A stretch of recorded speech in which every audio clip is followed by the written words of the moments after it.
Good morning, Charmaine. Good morning, Van. Good morning, Zedric. Good morning, C. Brown Run. Good morning, Beast. What's going on, everybody? Let me get my life together back here. Make sure we good.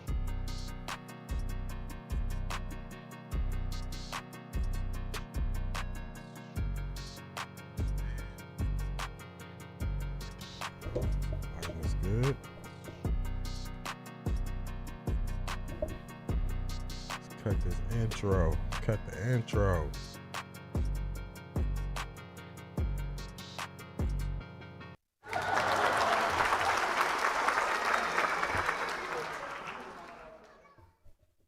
What's going on? What's going on? Happy Wednesday. Happy Wednesday. Hope your day is starting out well. Let me move this around a little bit on my desk, and we're going to get this thing rocking and rolling. Yeah, my sound is good there.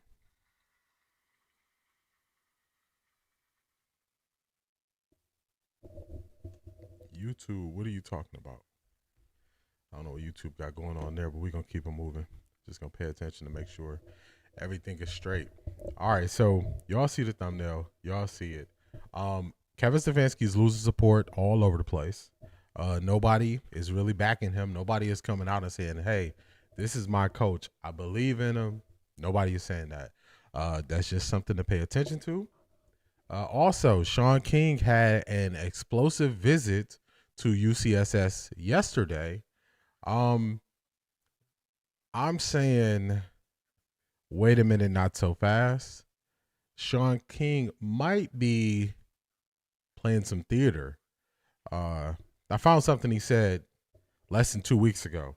So we're going to play that later as well. Zedric, indefensible at this point. Yes, nobody is coming out and crying like T.O. did for his quarterback. So that is telling. But we're gonna get to this thing. We're gonna get to it. So what else we got on the docket today? Harris from Sports asked me about my favorite coach and digging into my favorite coach of all time. I'm going to play a couple clips from some all-time greats. So when he asked me that, there was no hesitation. I said Bill Walsh was my favorite coach. Growing up, my favorite NFL player was Jerry Rice, and he was Jerry Rice's coach, especially early on in his career, before he got burned out and stepped away. So we're going to hear from Jerry Rice and how he speaks on Bill Walsh. We're going to hear from John Lynch, who is the current GM of the San Francisco 49ers, and how he speaks on Bill Walsh. And the question I'm going to have for y'all is, have y'all ever heard any player that's played for Kevin Stefanski, past or present, speak about Kevin Stefanski in this way? Got a funny video for y'all since it is around Halloween. I found that Khabib discipline video. We're also going to see, we're going to hear from Kobe Bryant on this one. And then we're going to get into the people who are now saying the quiet part out loud, and they're calling out what Kevin Stefanski's doing. So we got John Fanta, who thought the Browns were going to be good. He's changed his mind. We got Chris Canty. Chris Canty holding it down. He's holding the line. He's staying on his side of the fence. He's questioning what is going on in Cleveland. We got Shady McCoy. Maybe Kevin Stefanski just don't like Shedeur. We got Emmanuel Acho, who about a month ago was saying Shedeur was doing things that was hurting his opportunities. We now have him not singing that same tune. What do you know? He switched up a little bit. We got Jay Gruden asking questions. Jay Gruden saying, you know what? If that's the case, play Shedeur. And then I'm going to show y'all what Shaun King said about 2 weeks ago. And then we're going to do a full breakdown of what he said on UCSS. And then we're going to get to the film room. And I've been working to make this thing better. So when we get to the film portion, we got a certain plays we're going to look at. Marie wanted us to look at a play where Jamari Thrash caught the ball, didn't recognize he had it. We're going to look at Dillon Gabriel's sack. We're going to look at his 2 interceptions. We're going to look at all third down plays. And also, I'm able to draw on the screen. So I've been working to make sure that when I'm saying something, I'm not just moving my mouse. I'm actually going to draw it on the screen so y'all can see, hey, this guy should go here, throw should go here, and I'm actually going to be able to draw it on the scene so y'all can follow along in real time and y'all can see it. So I believe it's going to be a really good show.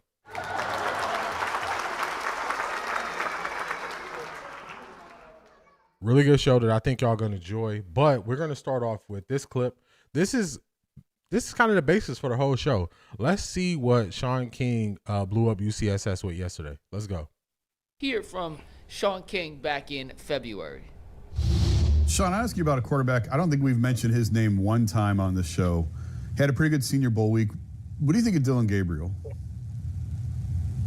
I think he's a really good college quarterback. But not going to translate to the NFL? I don't, because I think his skill set only fits one specific type of offense. And that's going to be like that Art Browse Baylor system, where he can throw a lot of screens, where a lot of it, is kind of zone read, up-tempo, fast-paced stuff, and not a whole lot of NFL teams run that. So I just don't think he's a guy that fits in a lot of the current NFL systems. So that was Shaun King, and he said, hey, pull these receipts. But y'all know who y'all dealing with over here. I'm pulling the longest receipts of them all. Longer than CBS receipts. I got to kind of pull some receipts on Shaun King. We're going to get to that later. But as I'm putting together the show, at certain times I see I see videos, I see little clips and stuff like that. So in the spirit, if you support Halloween, if you do anything for Halloween, I don't. But that doesn't mean I can't get a good laugh from a video. So check this out. This is actually a couple years old from this content creator. This is IG. What is his name on IG? Akil Carey. I guess he posts this every year. He did this in 2023.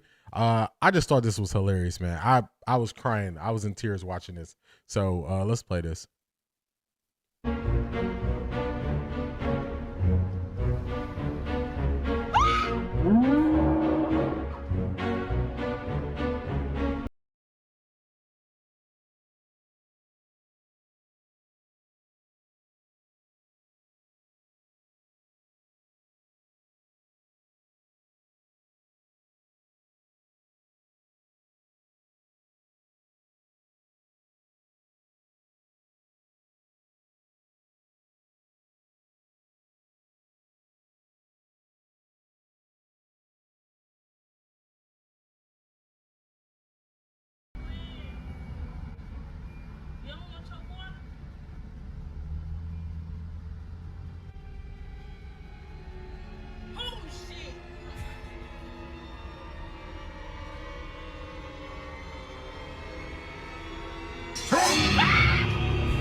So I this came across my desk and I laugh every single time I watch this.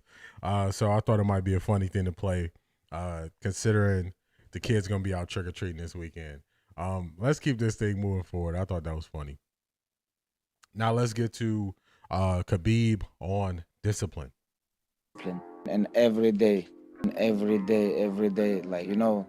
train, sleep, eat, repeat. I think you guys understand me, especially you, Mike. Be the champ before you become the champ. You have that lifestyle. All the time when I see someone compete in my weight classes, and I think, okay, I'm gonna beat these guys. I can beat all of them. Everything about mental, everything about discipline, and every. I like that approach. Now let's get to Kobe. Let's get rid of this. Let's get to Kobe. Right now, imagine you wake up at 3, you train at 4, you go 4 to 6, come home, breakfast, relax, blah, blah, blah. Now you're back at it again, 9 to 11, right? You relax, and now all of a sudden you're back at it again, 2 to 4, and now you're back at it again, 7 to 9. Look how much more training I have done by simply starting at 4, right? And so now you do that, and as the years go on, the separation that you have with your competitors and your peers just grows larger and larger and larger and larger and larger. And by year 5 or 6, doesn't matter what kind of work they do in the summer, they're never going to catch up because they're 5 years behind. Right? So it makes sense to get up and start your day early because you can get more work in. Is that genetic? Man.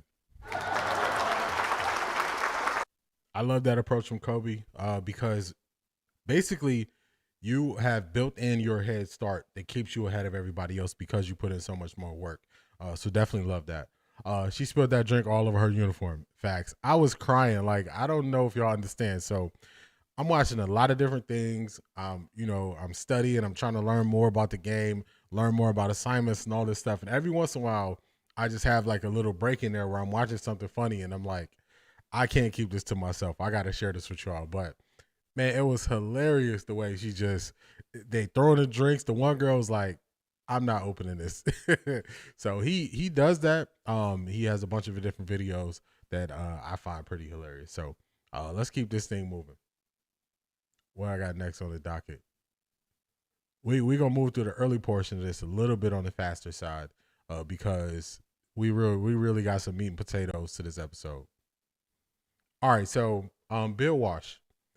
Bill Walsh is the coach that I said is my favorite coach. I believe he's the best coach, mainly because most of the good offenses that are ran today are based from the system that he designed, that he created, and they're still working right now. Kyle Shanahan's offense is based off of the West Coast offense. The West Coast offense is built and created by Bill Walsh when he was in Cincinnati, when he was at Stanford, when he went to the 49ers. So that's where that offense came from. Andy Reid runs a variation of it. Most of the good offenses run variations of the West Coast offense. They've added more motion and things like that, or they've moved people around on the checkerboard. So instead of always having two receivers, they might add a tight end. They might add a running back in the spot of a receiver. So that's where they've got more creative with it. But the core basis of most good offense, it comes from Bill Walsh. And now Bill Walsh was also a leader of men. He also got guys to buy in. This is John Lynch. He's the current general manager of the San Francisco 49ers. This is where we get to the point where I ask the question, past or present, do any of Kevin Stefanski's players speak about him in this way? This is John Lynch. It's weird because it's a YouTube short, so it's hard for me to adjust it right on the screen, but y'all will be able to hear it. And I just want y'all to listen to what he's saying.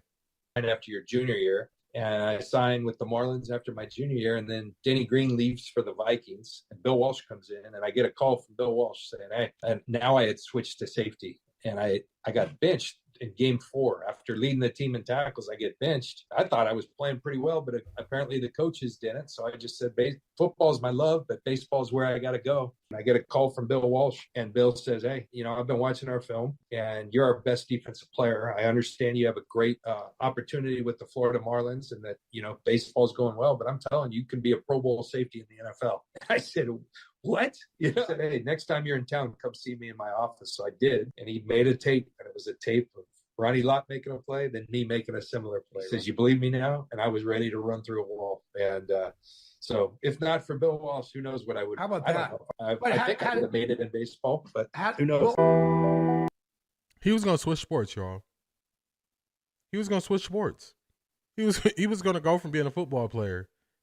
He got drafted in the major leagues. He was going to go play baseball until Bill Walsh showed him how great he can be by using a mirror image of Ronnie Lott, one of the greatest safeties of all time, and then also speaking that into him. So when you want, what you want from your head coach is, you want him to be able to get the most out of players, push them all the way to their breaking point almost, where you're getting the most out of them. We know Kevin Stefanski isn't doing that. The flip side, this is what coaches look like who are good that do that. Look at Kyle Shanahan and what he gets out of every single quarterback. Find me the quarterback that goes and plays for the San Francisco 49ers. Kyle Shanahan doesn't get something out of them. Doesn't happen. Let's get to the next person that he helped along his journey. Jerry Rice, my favorite player growing up, as I told y'all. This is Jerry Rice. Came in, man, because I was trying to learn that big playbook, and it took away from my game. It was really a distraction for me, and I was dropping footballs, something that I was not used to doing. So I had to fight through that adversity. And but when Bill Walsh told me one day, he walked up to me and said, you probably going to be the greatest football player to ever play the game. Wow. And coming from Bill Walsh, he saw something that was really special, not only, by him saying that, but also giving me an opportunity by drafting me. And there was just no way I was going to let that guy down. And I just, I fought through that adversity, and everything else just fell in place. I had some. So that's Jerry Rice speaking on. That's Jerry Rice speaking on Bill Walsh and how he spoke life into him. He saw something in him. If you notice, he said these things not when they were looking at a finished product. He said this early on. People don't remember this.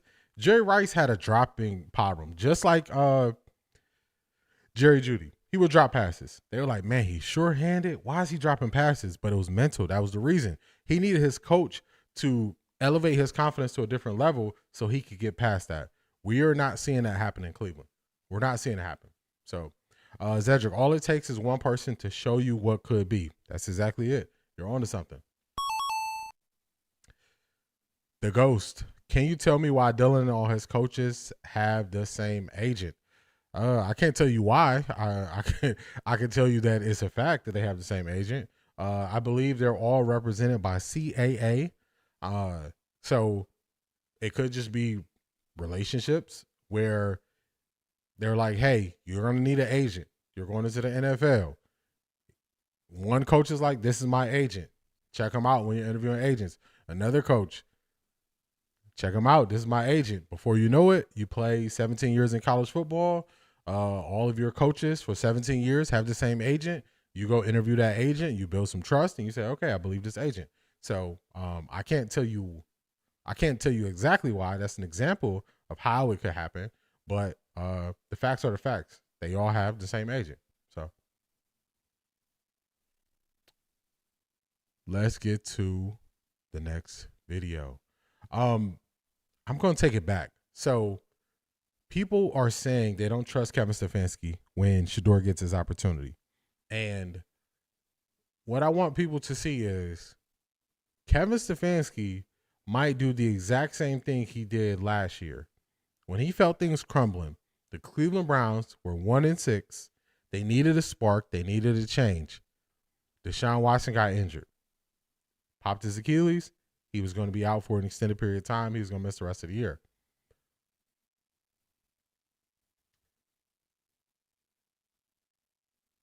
I just lost my train of thought. I read Van's message and then I lost my train of thought. Let me get back on track, y'all. Let me get focused. So I got it. Deshaun Watson got hurt. He was going to be out for an extended period of time. Jameis Winston came here to run Kevin Stefanski's offense because he thought he can shine in it. And as soon as Jameis is going to play, that's when Kevin Stefanski gave it up. I think the same thing is going to happen.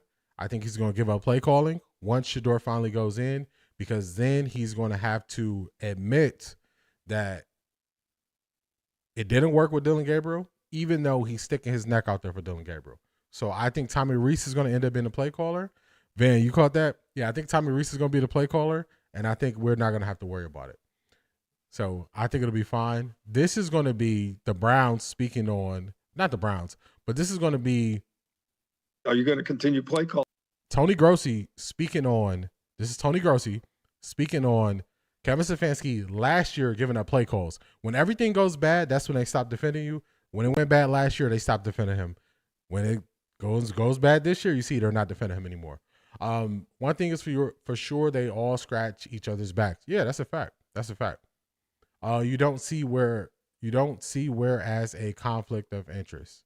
I have an idea of what you mean, but conflict of interest would mean it's illegal or it's something that's not allowed. I think it's a coincidence. I think it shows that they are a connected group. I think it shows that they have interests outside of just coaching and playing football. I think that's what it shows. I don't take this as some smoking gun. I don't take it, because then you'll have to go down and you'll say, okay, are there any other instances of multiple coaches and players having the same having the same agents? And it happens more often than you think. So I don't think that's a smoking gun. I think that people are looking for answers. Now, if you are trying to figure out, if this is what you're trying to get to, if you're trying to get to why did the Browns take Dillon Gabriel at pick 94, and you say this could be part of the reason, then we're on the same page. I would agree with you, because I would say, okay, if they have a working relationship with each other with having the same agent, and then those coaches are telling Kevin Stefanski, hey, look at Dillon. He's a good guy. Look what he did at this college. Look what he did at this college. Look what he did at this college. We're on the same page. We're on the same page. If that's what you're getting at the end of the comments that you're saying, we're on the same page. Is it illegal? Is it wrong? Is it any of those things? No. What does it say that some QBs want to play for Kevin and he doesn't seem to care for those players? Because Kevin Stefanski is going in the moment. In the moment, he is losing battles behind closed doors. Kevin Stefanski, when things go south, they always question his play call because he wants the dual role. He wants the dual role. So since he wants the dual role, he wants to be the play caller and he also wants to be the head coach. The first thing they're going to do is look at you as a play caller. If you're not doing well as a play caller, they're going to say, hey, maybe you need to give up play calls and focus more on being a head coach. Last year, the Cleveland Browns were top of the league in penalties, and it was just egregious penalties. They couldn't get lined up properly. It was illegal formations. They had a lot of penalties from the offensive line. They were an undisciplined team, and that's why they were making that push to say, hey, the offense is historically bad. You're an undisciplined team. You should give up play calling. Very similar to where we are this year. So that's why they always go for that. He is a person who is stubborn. He is a person, speaking of Kevin Stefanski, he's a person who's stubborn. He wants to go down his way. So when a stubborn person is not open to change, we just got to watch this thing slow burn. Slow burn. It's going to slow burn. You know what I'm saying? It's not going onto a barbecue grill and you're not getting grill marks.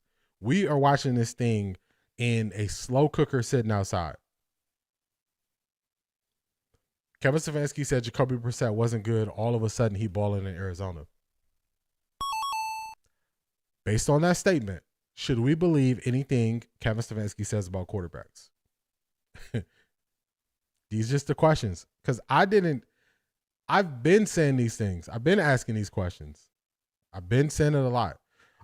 Seems like Kevin fell in love with who DG is as a person and ignored the player. That says a lot about him. Yes. The same thing happened in 2013. 2013 with the Buffalo Bills and EJ Manuel. He was overdrafted. They fell in love with who he was. They fell in love with who he was in the meeting rooms, who he was as a person. They drafted him. He flamed out once he got to the Buffalo Bills. Very similar instance.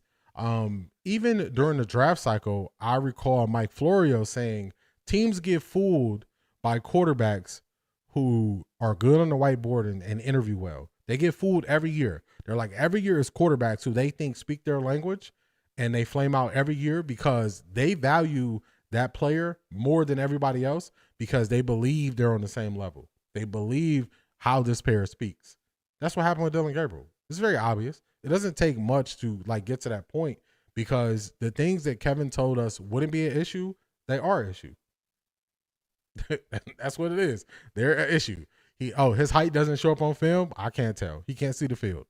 Rolling left and rolling right, he can't roll right for anything and make a good accurate pass. He doesn't seem to feel comfortable rolling left, throwing on the run, even when it's an easy touch pass ahead of him.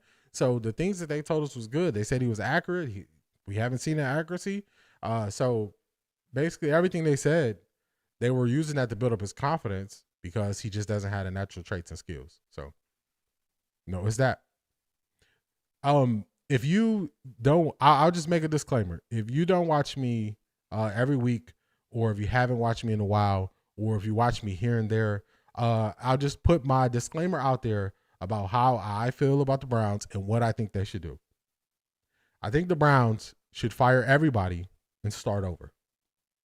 I think they should fire everybody from, if you want to throw Deep Podesta in there, throw him in there too. But they should fire everybody and start over.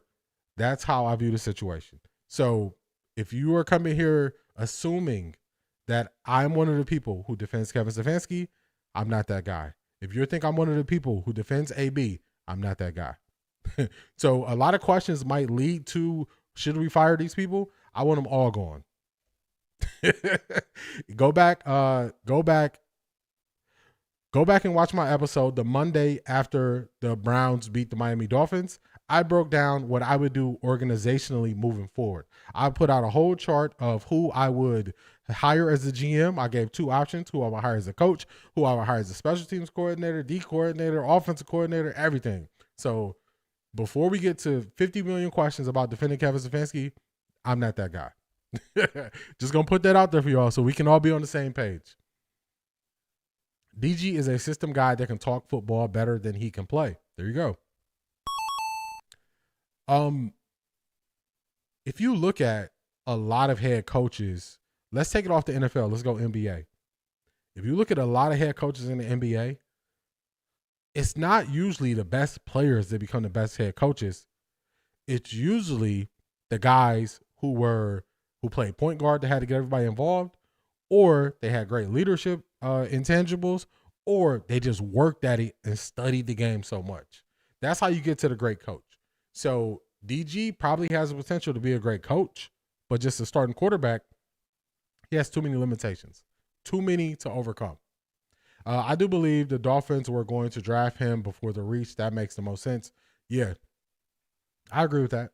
Because then you can plug and play a guy who is very similar to Tua. They have a system designed around a left-handed quarterback where you have to make quick reads and scheme guys open. So it makes sense. But do I think the Browns should have made that decision, stopping him from going to Miami because they liked him? No, they had too many holes. I called it from the beginning. I was like, they needed too many things to draft a quarterback there and that quarterback there. They needed too many things. Kevin Stefanski thinks he's Paul Brown. Kevin, you are more Paul Mooney, always making us laugh. That is a fact. Paul Brown, he is not. Paul Brown, he is not. Not Paul Brown. And then, going from Paul Brown, you go to Bill Walsh. He is not. So you just go down the list of those guys who were historically great and known for how the NFL is played now. He's not. D needs to be a coach, not a player. Yeah. I think what'll happen, he's probably going to be in the league 10 years by just helping guys get ready. And then he's going to be a player development coach. He can go to Ken Dorsey route. He's going to go that route. Infrastructure is key. Totally agree. Let's get back to Tony Grossi here. I think coaches have temper too. Coaches have tempers too. Look at Ken Dorsey when he was in Buffalo. They couldn't get the plays right. Coaches have tempers. It's not the issue is not the temper. He has a temper because he knows he can't get done what they're asking of him. So the temper is not bad. If he loses control of his temper, that's where the issue comes, where he cannot control himself. But if you get mad in the moment because you're like, dang, I can't get this done, I get it. Before we get to this, I want to show y'all something. I was looking up some stuff. And let me hide this for a second. I'm going to show y'all. I've been talking a lot about Bill Walsh, so I'm going to show y'all something. Let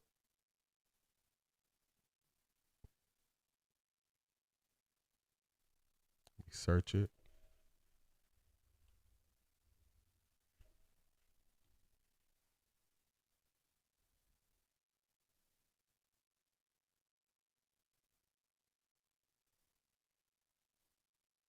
I think I got it here. Let's go. Okay, so some people might take this as a temper, but certain level of temperament is needed when you're the coach. So here we go. Thing in upstairs. Now I'm being told by you what the to do. Let's go.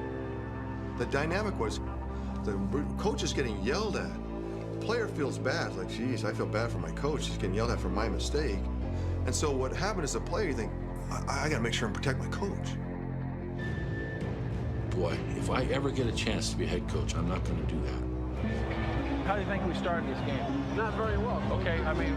I'll be darned if, when I became a head coach, if you were to talk to Steve Mariucci or Andy Reid or John Gruden, I did exactly the same thing.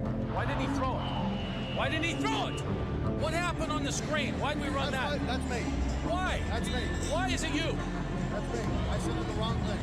The formation? Right, that's short. I sent it in. That's So I don't mind if a coach has some fire to him. Coaches need that because sometimes it takes fire to resonate with certain players to pull things out of them. So I don't mind the fire.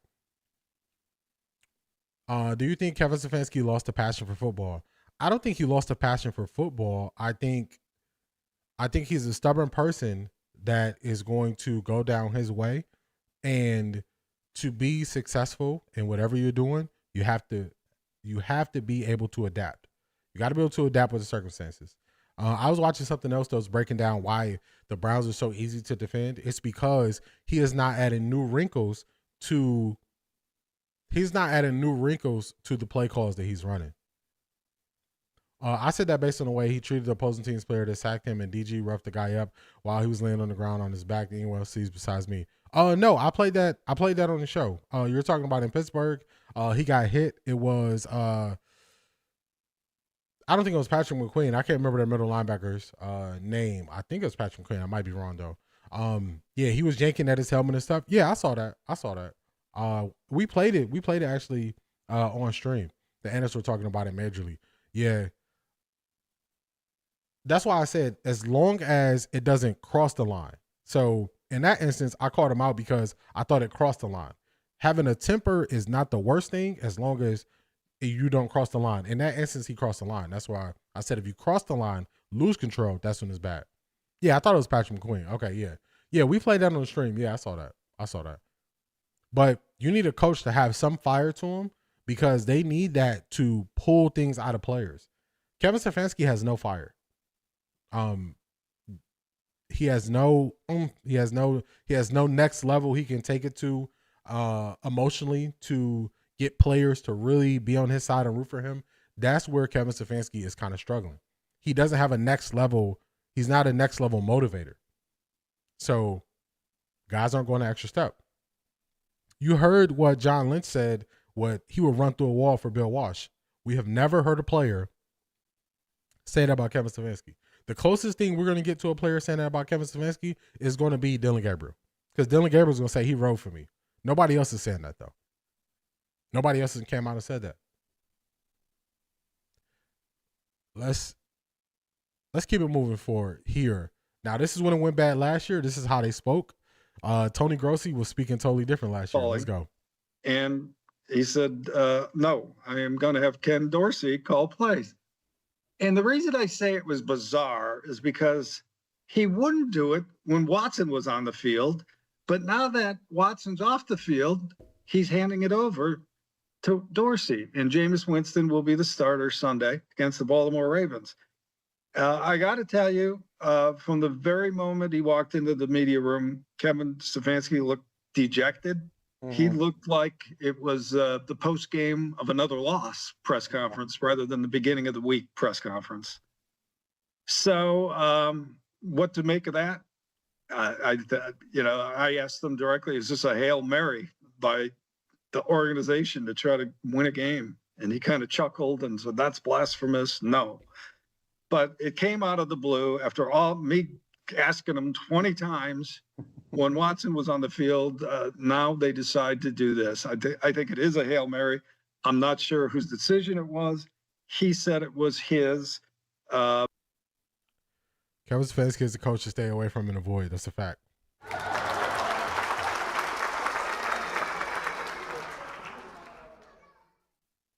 And the reason why I'm playing this is because we've seen Kevin Stefanski act this same way in the press conference.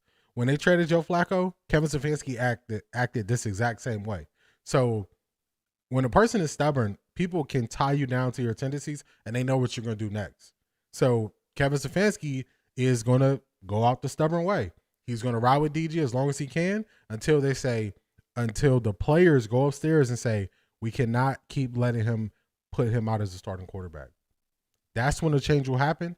That's also when ownership will say, we can no longer keep him as head coach. The locker room is lost. He is going right down that path.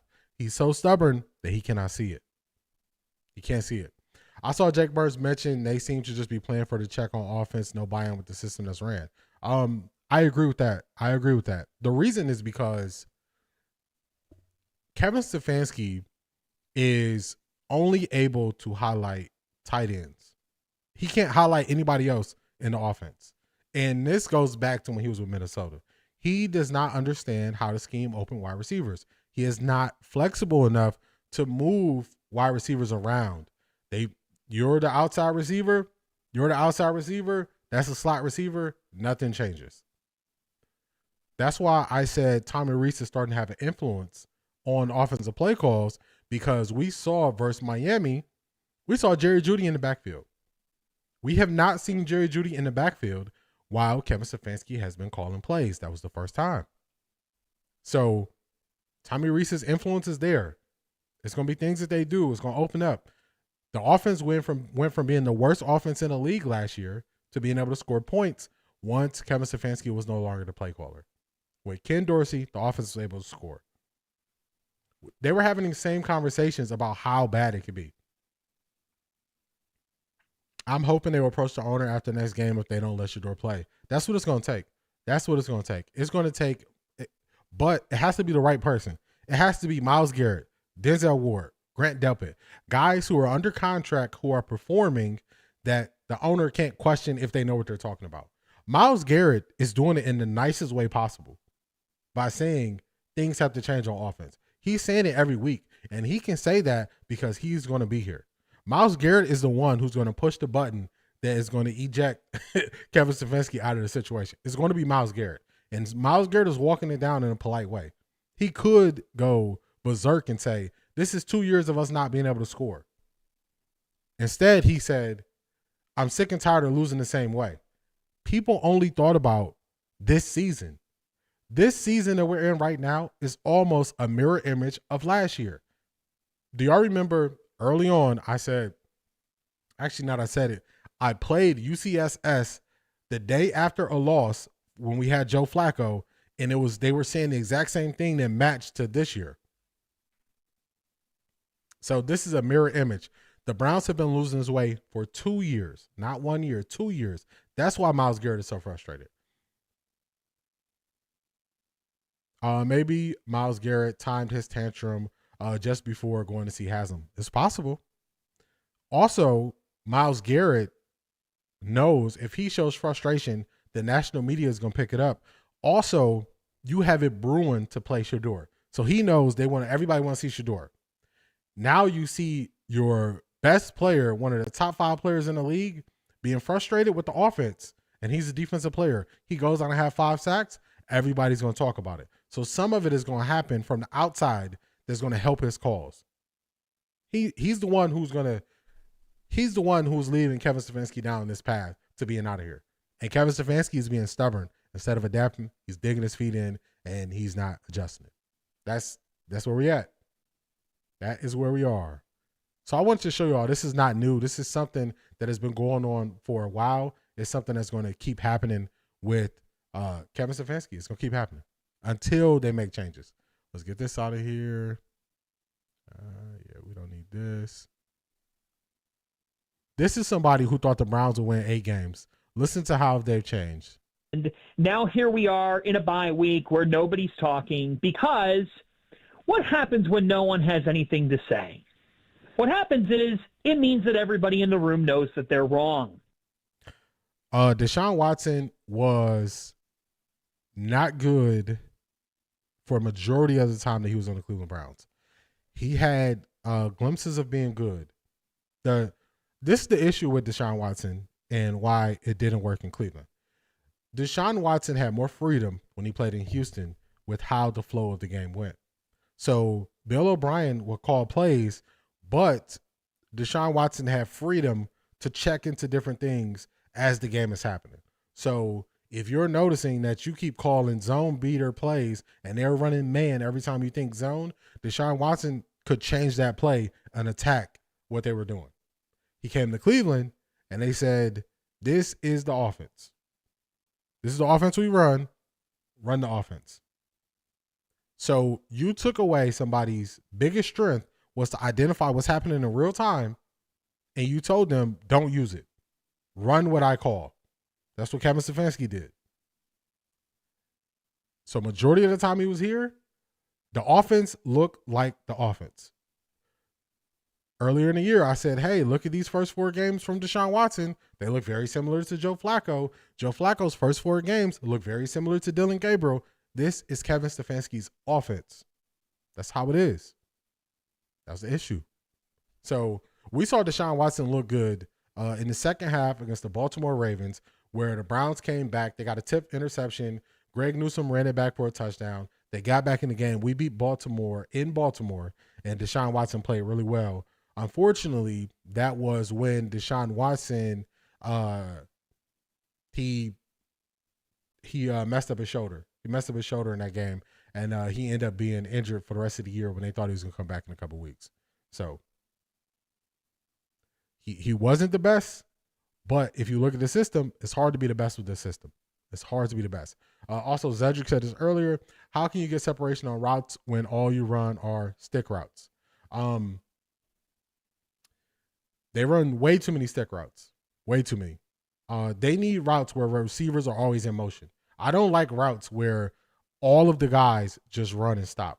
I want to see guys move. I don't want to see guys just be stuck in motion in one spot. Guys need to move. I heard Drew Brees say it takes 50 games to evaluate a QB. I played that. I listened to that. You got to listen to what he said. He said 50 high-level football games in college and in the NFL. You got to listen to it. He said 50 high-level games, college and NFL. So if you're a guy that went to a big-time school and played against good competition in college, and you got 30 starts in college, after a season and a couple games, we know what you're going to be in the NFL. That's what he said. I've been seeing people leave out that portion where he said high-level football in college and the NFL, and I think it's convenient because what they want to do is they want to buy more time for quarterbacks who just aren't good. They're just not good. Let's do this. Let me pull it up for you real quick, Beast. Let's do this. Pull it up. Because a lot of people are kind of misrepresenting. I'm not saying you're doing that. I'm saying other people are misrepresenting what he actually said. And they're using that as defense for guys who aren't good. So let me pull it up real quick.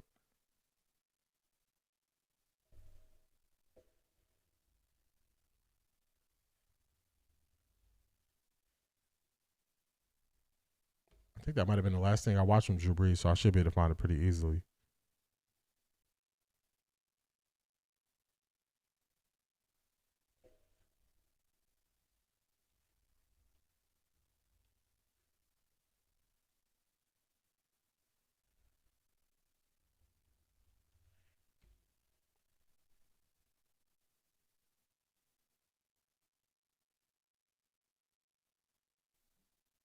But he hasn't played bowling. Because you know.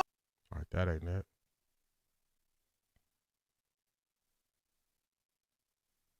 No, I disagree with what he said. Explain more.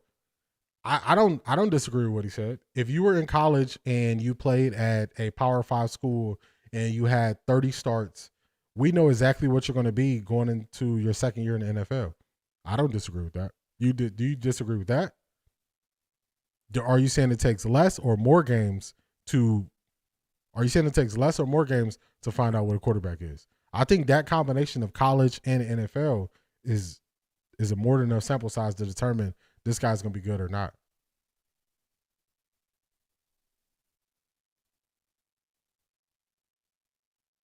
If I'm misinterpreting what you're saying, let me know.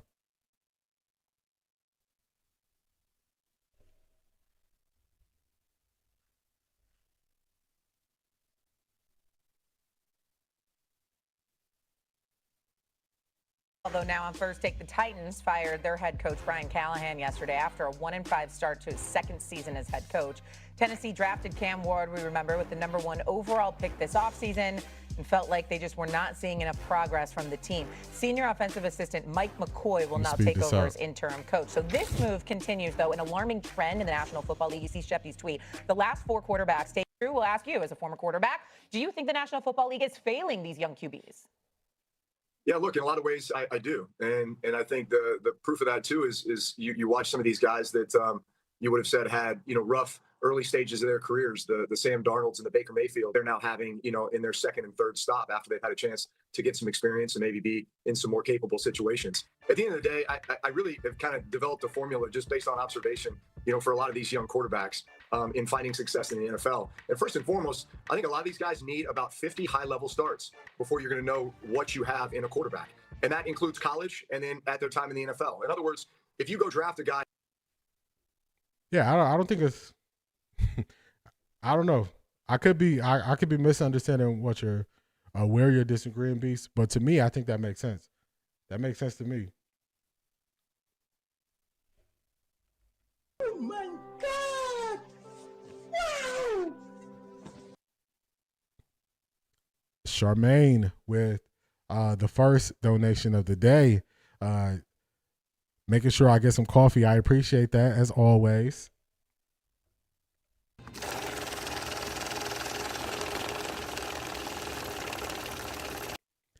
Charmaine did that, so I can say this, y'all. I got money.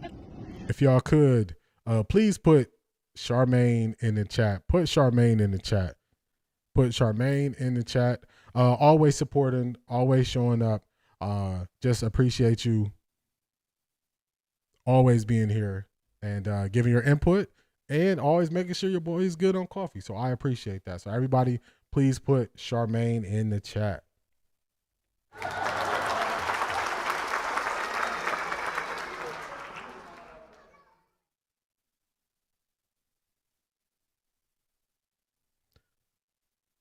All right, let's keep it rolling. I will wait to hear back from Beast. This is somebody who totally switched up.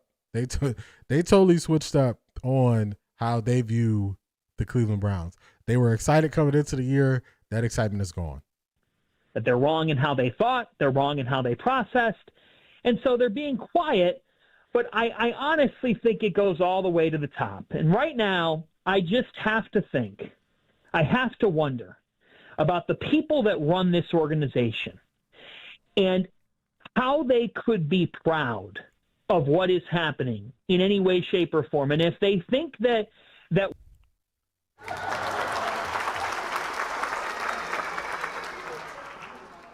What's going on, Asante? How are you, man? How are you? Let's get it. what they're doing is okay, there's got to be some brain examinations. I mean, that's just where we're at right now, because under no circumstances is what's happening in Berea right now professional football product. John, who do you have more of a quarrel with, Kevin Stefanski and the job he's done the last 5+ years, or absent Andrew Berry?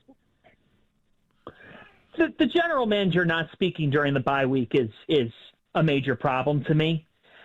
Kevin goes out there and he doesn't complain, and he doesn't, he.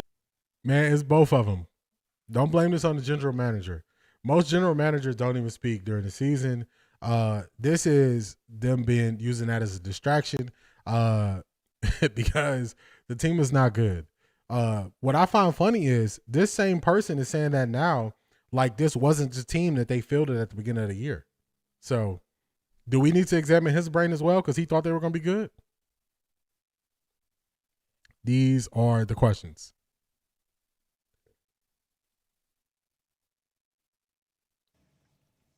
Anybody have an explanation? Everybody is trying to understand what is happening in Cleveland. Everybody. Nobody has the answers for why things are going this way. Nobody.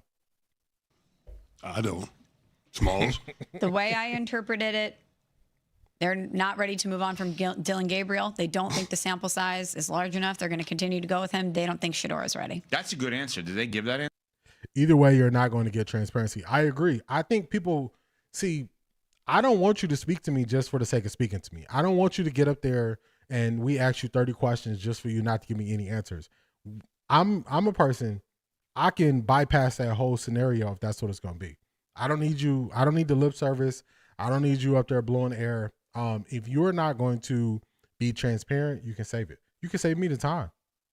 So if you notice, everybody this week is going off on Andrew Berry not speaking. I couldn't care less. Don't matter to me. I've been one of these people out of here. So I don't care if he doesn't speak. Except Shedeur Sanders fans, we know the truth. That's a fact. That's why I always say, and I do this intentionally, and I always say it, I do it intentionally. Shedeur Sanders fans saw all this mess when they first got here. They called it out right away. Now everybody sounding like y'all. Everybody sounded like Shedeur Sanders fans. Everybody is very comfortable saying,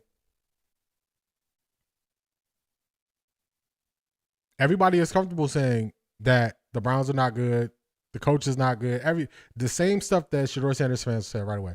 I disagree with the fact it takes 50 games in the NFL to evaluate a QB. I think we should see progression. See, the 50 game thing, I think he didn't say 50 games in the NFL. He said 50 high-level games in college and the NFL. So that's a combination. So Dillon Gabriel played 64 games in college. Right away, we will see what he is, because we're not seeing the progression that you're speaking about. If a player played 17 games in college or 13 games in college, like Anthony Richardson, we see how far off he is with getting better. So that's why I said I kind of had an idea where I thought the sticking point was going to be. I thought it was the 50 games, but remember, the 50 game was college and NFL. It wasn't just NFL. And I agree with you. We should see progression. You should see signs of a player getting better. That's at every single position, especially at the quarterback position. So I think we agree more so than we disagree. Shaun King said, at best, don't continue to make this bad draft selection worse by playing Brucey Gabriel. I agree with that. It's a stubborn person doubling down, because this is what happens. Everybody sees and knows that Shedeur is better. Everybody knew that from the very beginning. How do you go to the owner and say, we took him in the third round, even though the fifth rounder that we took a flyer on and nobody wanted is better? How does the owner turn around and look at them and say, I should keep you here?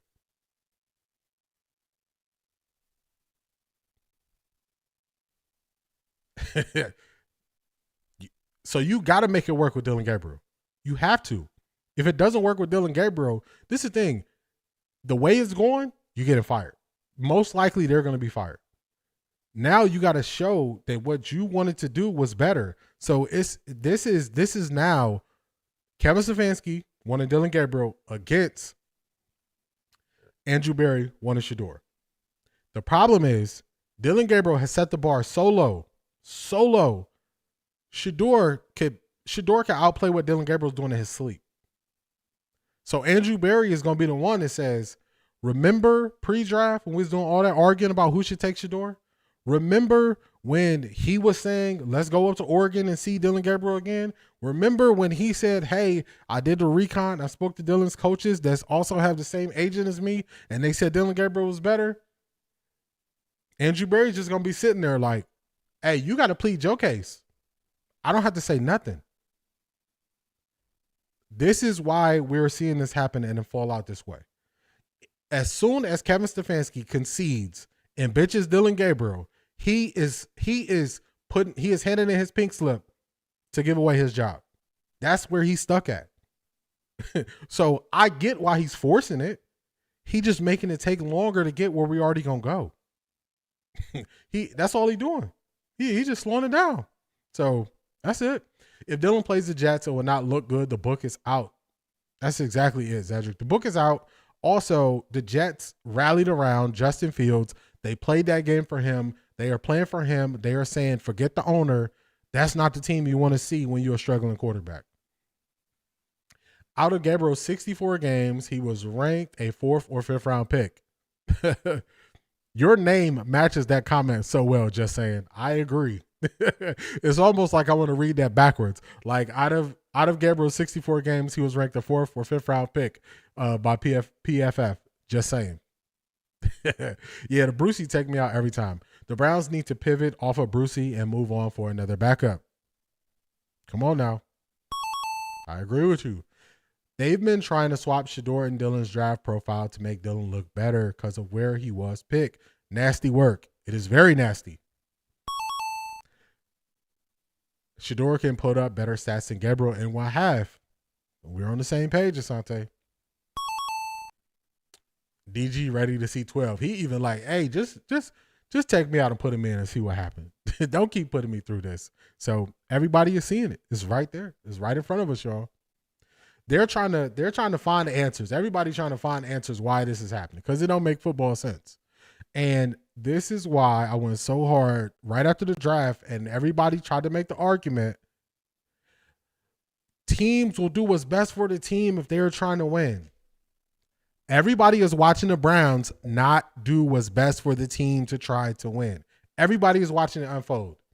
In real time, I said teams will stick to their agenda even if it could help them win. Exhibit A, the Cleveland Browns.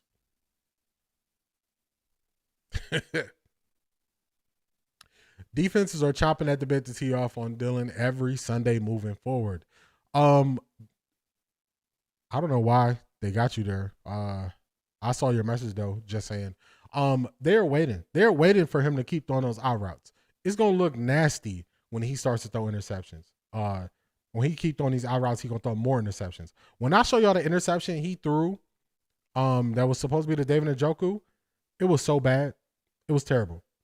And I've seen people trying to defend it and say the interception he threw to David Njoku probably was supposed to sit down where he was at, which would have made it an even easier interception. So people just trying to defend him at all costs. Albert Breer didn't read Shedeur and Gabriel's PFF report. This is why Breer has no credibility. Yeah, Albert Breer, I play him just to show my disagreements with him because he's been so wrong. I'm trying to self-preserve his pick, and Kevin is hanging him out to dry, no protection. That is a fact. He is setting Dillon Gabriel up for failure. Remember, there was this one YouTuber that named a video that explained that in the summer. You even had bigger YouTubers use that exact same title after my video went semi-viral. Maybe I was on to something early. Maybe I was on to something early.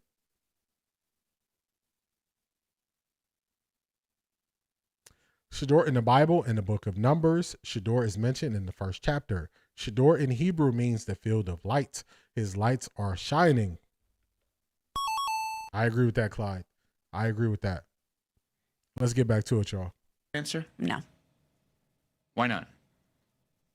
That seems like an unbelievably fair answer. Maybe not the one that the fans and media wants to hear, or those fans of Shedeur, right, in Colorado or anywhere else that want their star player to play. But that seems like an insanely fair answer. Let's get to Chris Canty. I have serious questions about whether or not he's an NFL quarterback. Seriously. He's talking about Brucey, So y'all. what does Kevin Stefanski want out of this? I don't know. I'm trying to figure out whether or not Kevin Stefanski wants to be the head coach of the Cleveland Browns. Because to continue to stay the course with Dillon Gabriel based on the body of work that we've gotten just doesn't make any sense to me. It's nonsensical. Dillon Gabriel is absolutely awful. I mean, you're talking about a quarterback that is small, he lacks escapability, and he's got a noodle arm. Not exactly the combination that you're looking for when it comes to trying to elevate your team. If we didn't have enough evidence, what he did on Sunday, the 2 turnovers in the third quarter, absolutely egregious. And then, oh, by the way, backed up in the end zone, you get an intentional grounding for a safety. One of the most embarrassing moments that we've seen from any quarterback in Cleveland. Just to contextualize what we've seen from Dillon Gabriel, his 25.8 QBR is actually worse than the QBRs of Deshaun Kaiser and Kevin Hogan in the 2017 season when Cleveland went 0-16. That's where we're gonna stop it, y'all. It's just getting more worser. It can't get better. That's just it. Mic drop. What else do you add to that when they are now? This is all national. This is all national. This is not, them, holding back, or this is not local people going off. Remember, this is not normal for national media to just go at a team and a player in this way. Team, player, coach. This is not normal. This doesn't happen all the time in football for this to happen nationally. This is something that happens locally all the time, but for this to happen nationally, it's crashing and burning around us. Yep, he's actually hurting Gabriel by protecting him. I agree. Any other coach would have pulled him. I agree. Saints going through a similar situation. I agree. Gotta love CC, a noodle arm. Yeah, because on that play, he couldn't get the ball where it needs to go. What if Shedeur Sanders stayed a free agent? He would have picked the team that he wanted to go to. He would have signed. He would have easily signed. He might have ended up in LA. He might have ended up in San Francisco. Teams know that they could use him. They know they could use him. Josh Cripps seems to think the Browns will trade Shedeur for better draft picks. I think that is a hope strategy. This is the problem. Who has to work with other teams to trade Shedeur? That's the question, y'all. We got to get to the question portion of the show. Who in the Cleveland Browns building has to work with other teams to trade Shedeur Sanders? That's the question.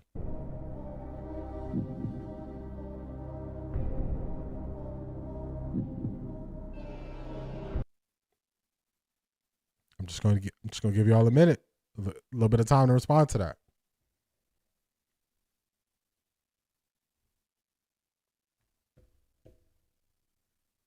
Yeah, our beer is a joke. Clown show. Van has it. Van, you got it right.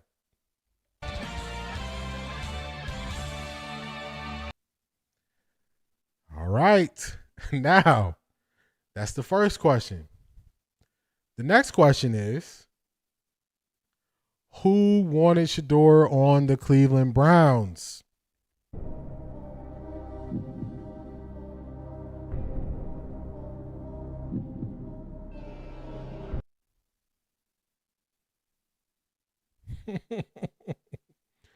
Do y'all see the conundrum there?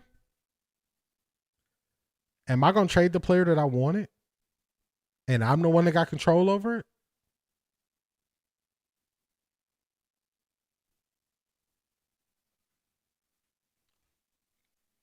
I believe Andrew Berry wanted Shedeur Sanders. And there are a bunch of telltale signs that happen.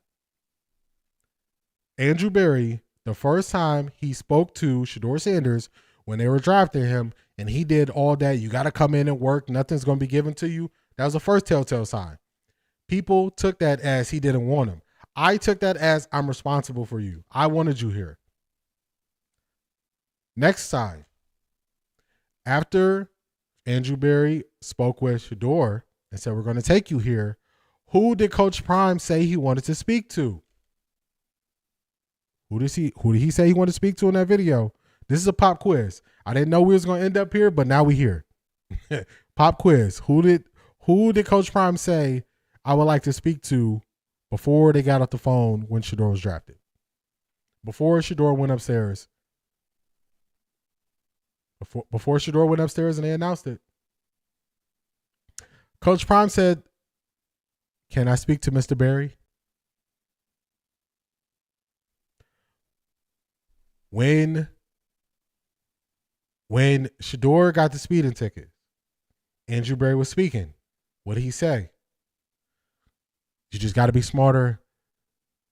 You got to do better. That was another sign of Andrew Berry saying, hey, I wanted you here. Don't make me look crazy now.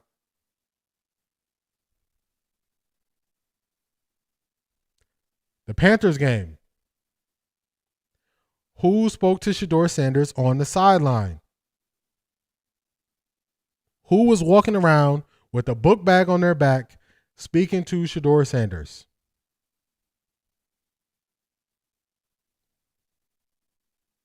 Come on, y'all. Come on, y'all. We're here. Are y'all noticing a trend? All roads lead to Andrew Berry when they come from Shedeur. It's there. These things happen right in front of our eyes. And it just depends on if you pay attention to it. Shedeur Sanders won't get traded. There you go. Also, I'm going to give you the reason inside. I'm going to give you the reason inside the building why Andrew Berry needs Shedeur. And then we're going to get to speak. Inside the building, Andrew Berry has had 5 draft classes prior to this one. We cannot find a group of people on the Cleveland Browns roster who are good. We only go to Andrew Berry's current draft class and say this is where he knocked it out the park.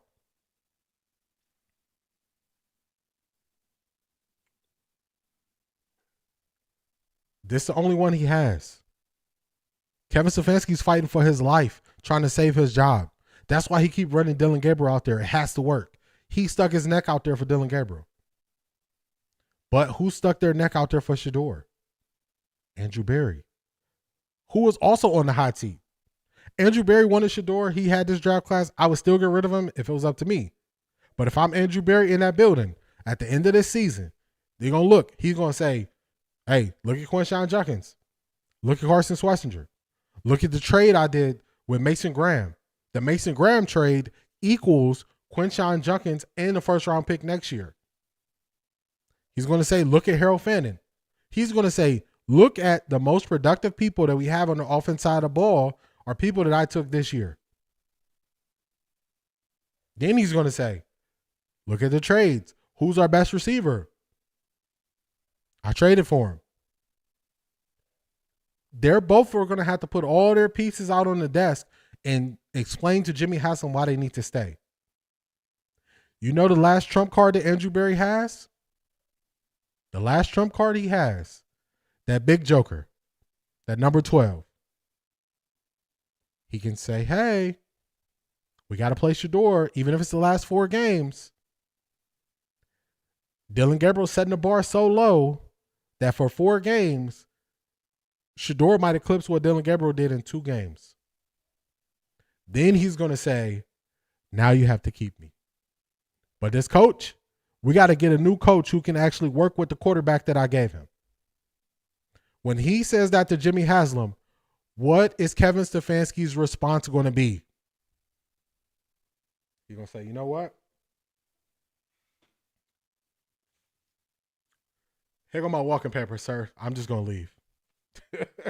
That's what he's going to say. That's what he's going to say. Just like that. Just like that. Can't remember if you mentioned this before, but I think Stefanski and Berry got into it that day, and that's why they were mugging when the camera panned out to them. I agree with that. I didn't say it today, but I agree with that.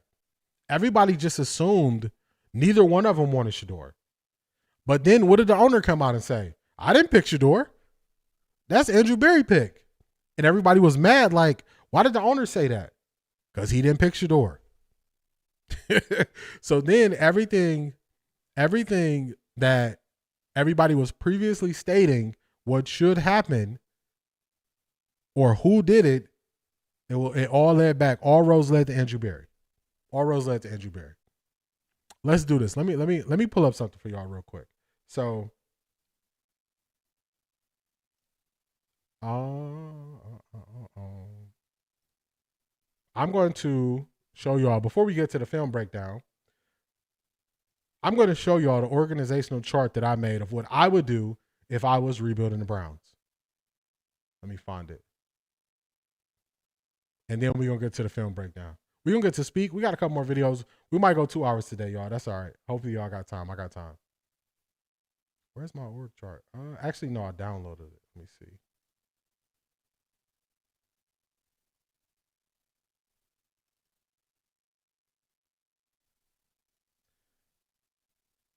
All right, let's do this. Let's go here.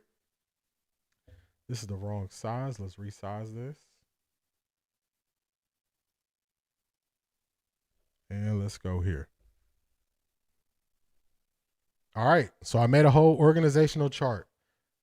I would not be the one that just went and kept this thing the same way. I'm going to get to y'all comments after we go through this. Right now on the screen, GM, I would go Mike Greenberg. Greenberg is responsible for rebuilding Greenberg is responsible for rebuilding Tampa Bay. They had cap issues. He fixed it. John Ferrari is in Philadelphia, part of the group of people who are responsible for them having the best roster in the NFL. I want Brian Flores as my head coach. He's a leader of men. I wouldn't mind keeping Jim Schwartz, and I think Jim Schwartz working with Brian Flores, they can have an awesome defense. Mike McDaniels, he runs the West Coast offense, a variation of the offense that I want to run. He also is creative in the run game. The Browns' run game needs creativity. He also likes to run wide zone schemes. That's the type of offense I want to run. If we can't get Mike McDaniels, I would go Eric Bieniemy.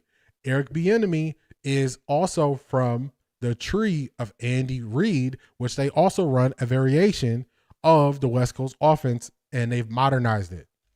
Special teams coordinator, I would get Tim Horton. He's the Air Force special teams coordinator. They have one of the top special teams running in college, and he's also creative. That's my organizational chart, y'all. I'm not the one who is saying keep these guys in place. I'm saying blow this thing up. Let's hit the comments, and then we're gonna get to speak. They look like two people who had words. I agree. Shedeur is a classic drawback passer. The thing that all GMs wanted in the past, now all of a sudden it's changed. Not buying it. Maurice, I agree with you there. Brian Flores should be the Browns' next coach. Asante, I agree with you there. Just saying facts. Zedric, I think Haslam couldn't publicly admit.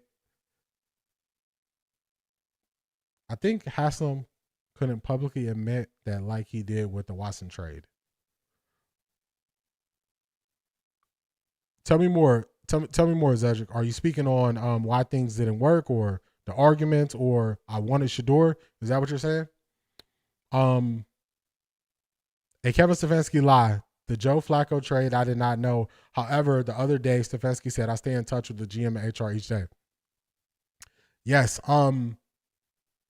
He said he didn't know he would be traded this season. And then he said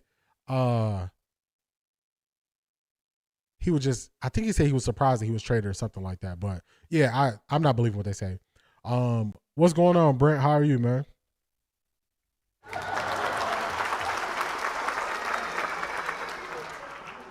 I watch a lot of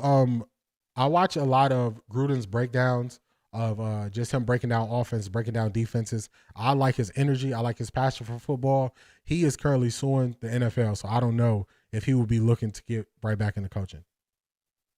The Browns just need to man up and just admit they were wrong about the two QBs. I agree. Vrabel is already in-house. Vrabel was here. They let him slip. They let him go. See how quick he changed that culture in New England. Van, yeah, let's go. Definitely share your take, Van. That he wanted Shedeur. He's trying to break the narrative that he meddles. I agree with you there. But you know, people who kind of don't know, they don't know when to say what in certain settings. That's Jimmy Haslam. Jimmy Haslam didn't know it wasn't a good idea to tell him a homeless man inspired him to draft Johnny Manziel. He's had too many slip-ups with things that he says. I don't think he's polished enough to get up there and know this is okay to say and that's not okay to say. And I get that from him saying, I get that from whenever he speaks, his wife is sitting there looking crazy like he can say anything. She looking like, don't go too far now. So that leads me to believe that he's not as polished as we might want to give him credit for.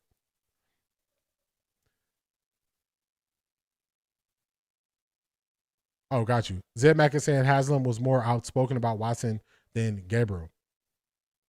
I agree with that. I agree with that part. And I also agree about the medals part because the Browns have had a history. The Browns ownership has had a history of meddling into everything football related and messing stuff up, going all the way back since they took over. I think Haslam wanted Shedeur. I think when Haslam learned that Shedeur was still on the board during the fourth round, he saw dollar signs in his eyes and called AB in the draft room and forced him to pick Shedeur. I don't think he was against it for financial reasons, but I always looked at it like if things go bad and you're trying to save your job, You need one more swing at it so you can keep your job. And I look at that's how AB was looking at Shedeur. Now I'm open to being wrong. I'm definitely open to being wrong. It comes out years later and they say, "Oh, Haslam was behind it the whole time." I'm cool with that. But just what my eyes put together that this was Andrew Berry the whole time. That's what my eyes say. Let's go here. Head coach. You know what? I don't think he likes Shedeur. I just don't think he likes him. Because every chance he gets, he shows it. Well, coach, you guys are getting your ass kicked. You don't want to put your backups in? That's not my focus right now. Like, I don't think he likes the kid. Yeah. I don't know. Maybe I know more than I know. I don't know. At this point, it seems personal. It might not be personal for Kevin Stefanski, but it appears personal. And it's one of those situations where it's like, Kevin Stefanski, we don't care what you're telling us because your actions speak so loud, we can't even hear what you're saying. Wait a minute. Who are you? Now, Acho, I'm not the brightest in the bunch, but weren't you just the one saying that Shedeur was doing things that were hurting his chances? Weren't you just saying that, Acho?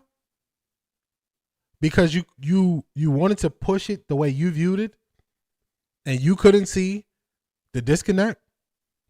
Acho, we're not letting you switch up now when it's convenient. We are not letting you do that, Acho. Don't switch up now. Stay on your side. Yeah, I think he's trying to show he's more hands off, even if it's unbelievable to outside folks. Oh, Zedric, I agree with that. Dark and shine, but they won't let Sanders. His time will come. And just find this positive right here. Find this positive for me, Charmaine. Stick with me on this.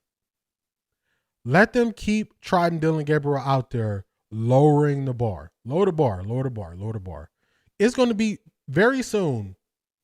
Because remember, last week they said, well, he's not losing games. That was the bar. The bar is the quarterback can't lose games. That's the bar.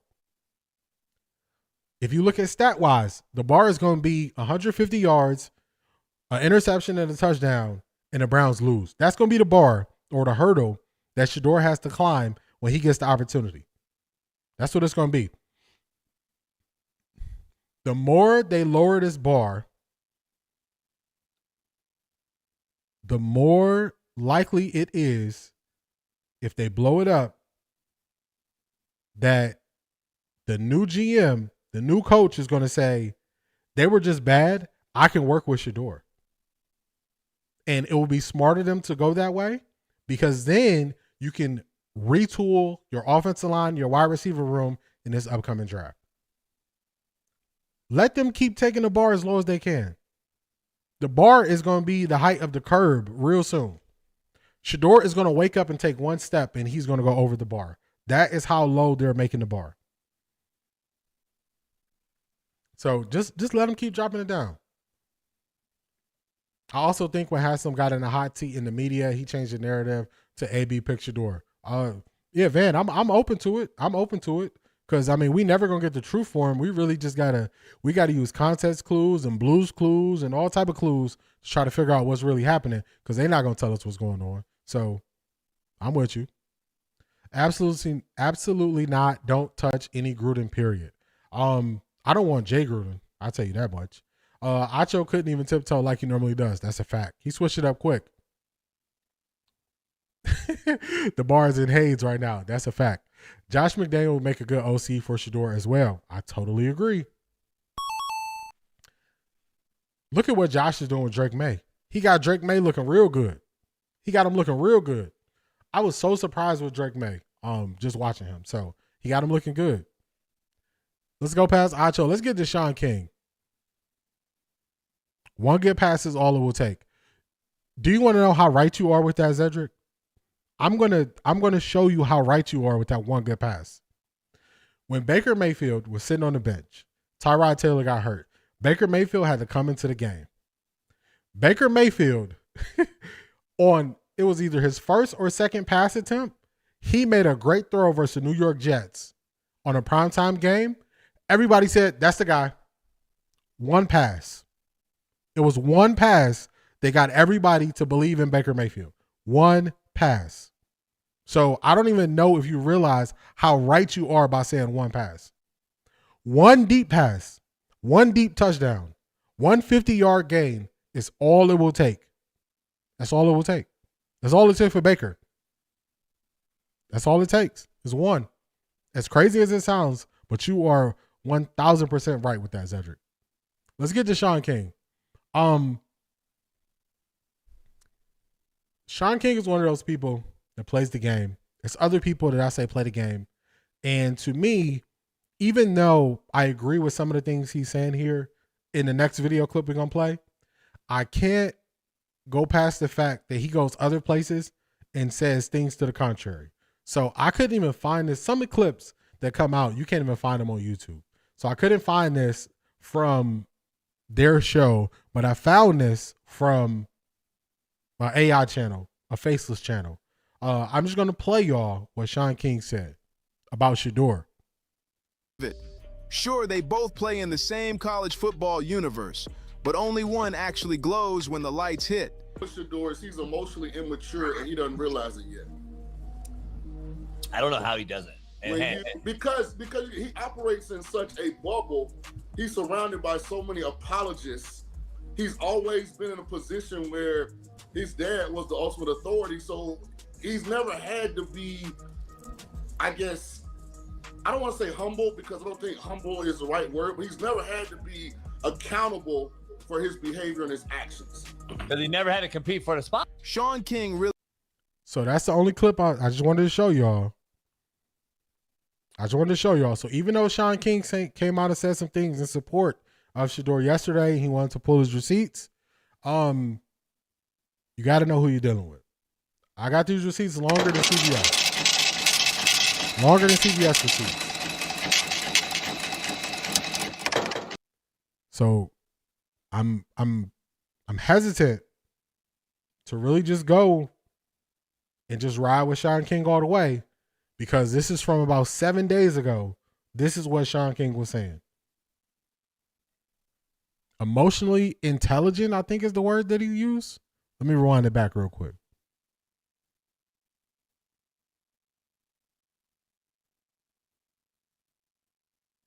Emotionally immature is what he said. Let me play it back, and then we're going to get to what he said on UCSS. He doesn't realize it yet. I don't know how he does it. Because he operates in such a bubble, he's surrounded by so many apologists.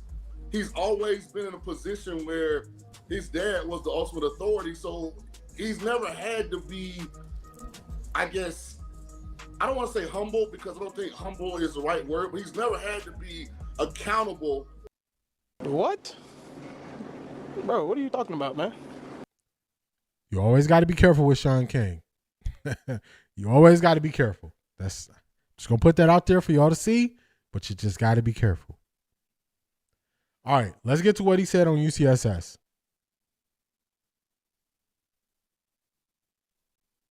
You've mentioned his name one time on the show. He had a pretty good Senior Bowl week. What do you think of Dillon Gabriel? I think he's a really good college quarterback. But not going to translate to the NFL? I don't, because I think his skill set only fits one specific type of offense. And that's going to be like that Art Browse Baylor system, where he can throw a lot of screens, where a lot of it, is kind of zone read, up-tempo, fast-paced stuff, and not a whole lot of NFL teams run that. So I just don't think he's a guy that fits in a lot of the current NFL systems. Yeah, he got the black and white too. That's wild. Memory lane. Where's Shaun? They kicked him I don't off. know. I'm trying to find him. There we go. There's Hey, Shaun. Who do you think you is? Rick Ross? What's up? So before we get into this, I'll say this really quickly.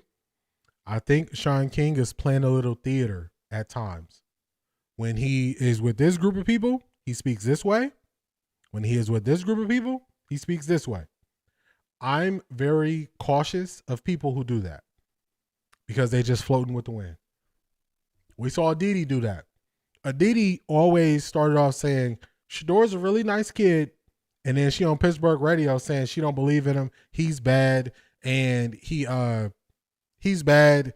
And he plays street ball. So I'm always cautious of people like that. What's going on, Shanithia?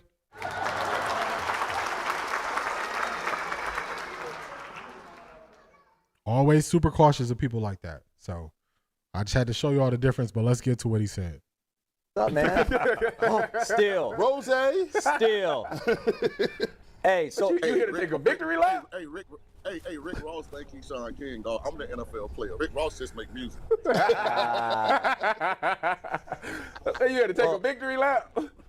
No, I didn't want to take a victory lap. I wanted that shown for context, because I've said multiple times the pathway I would have chosen, but it was based.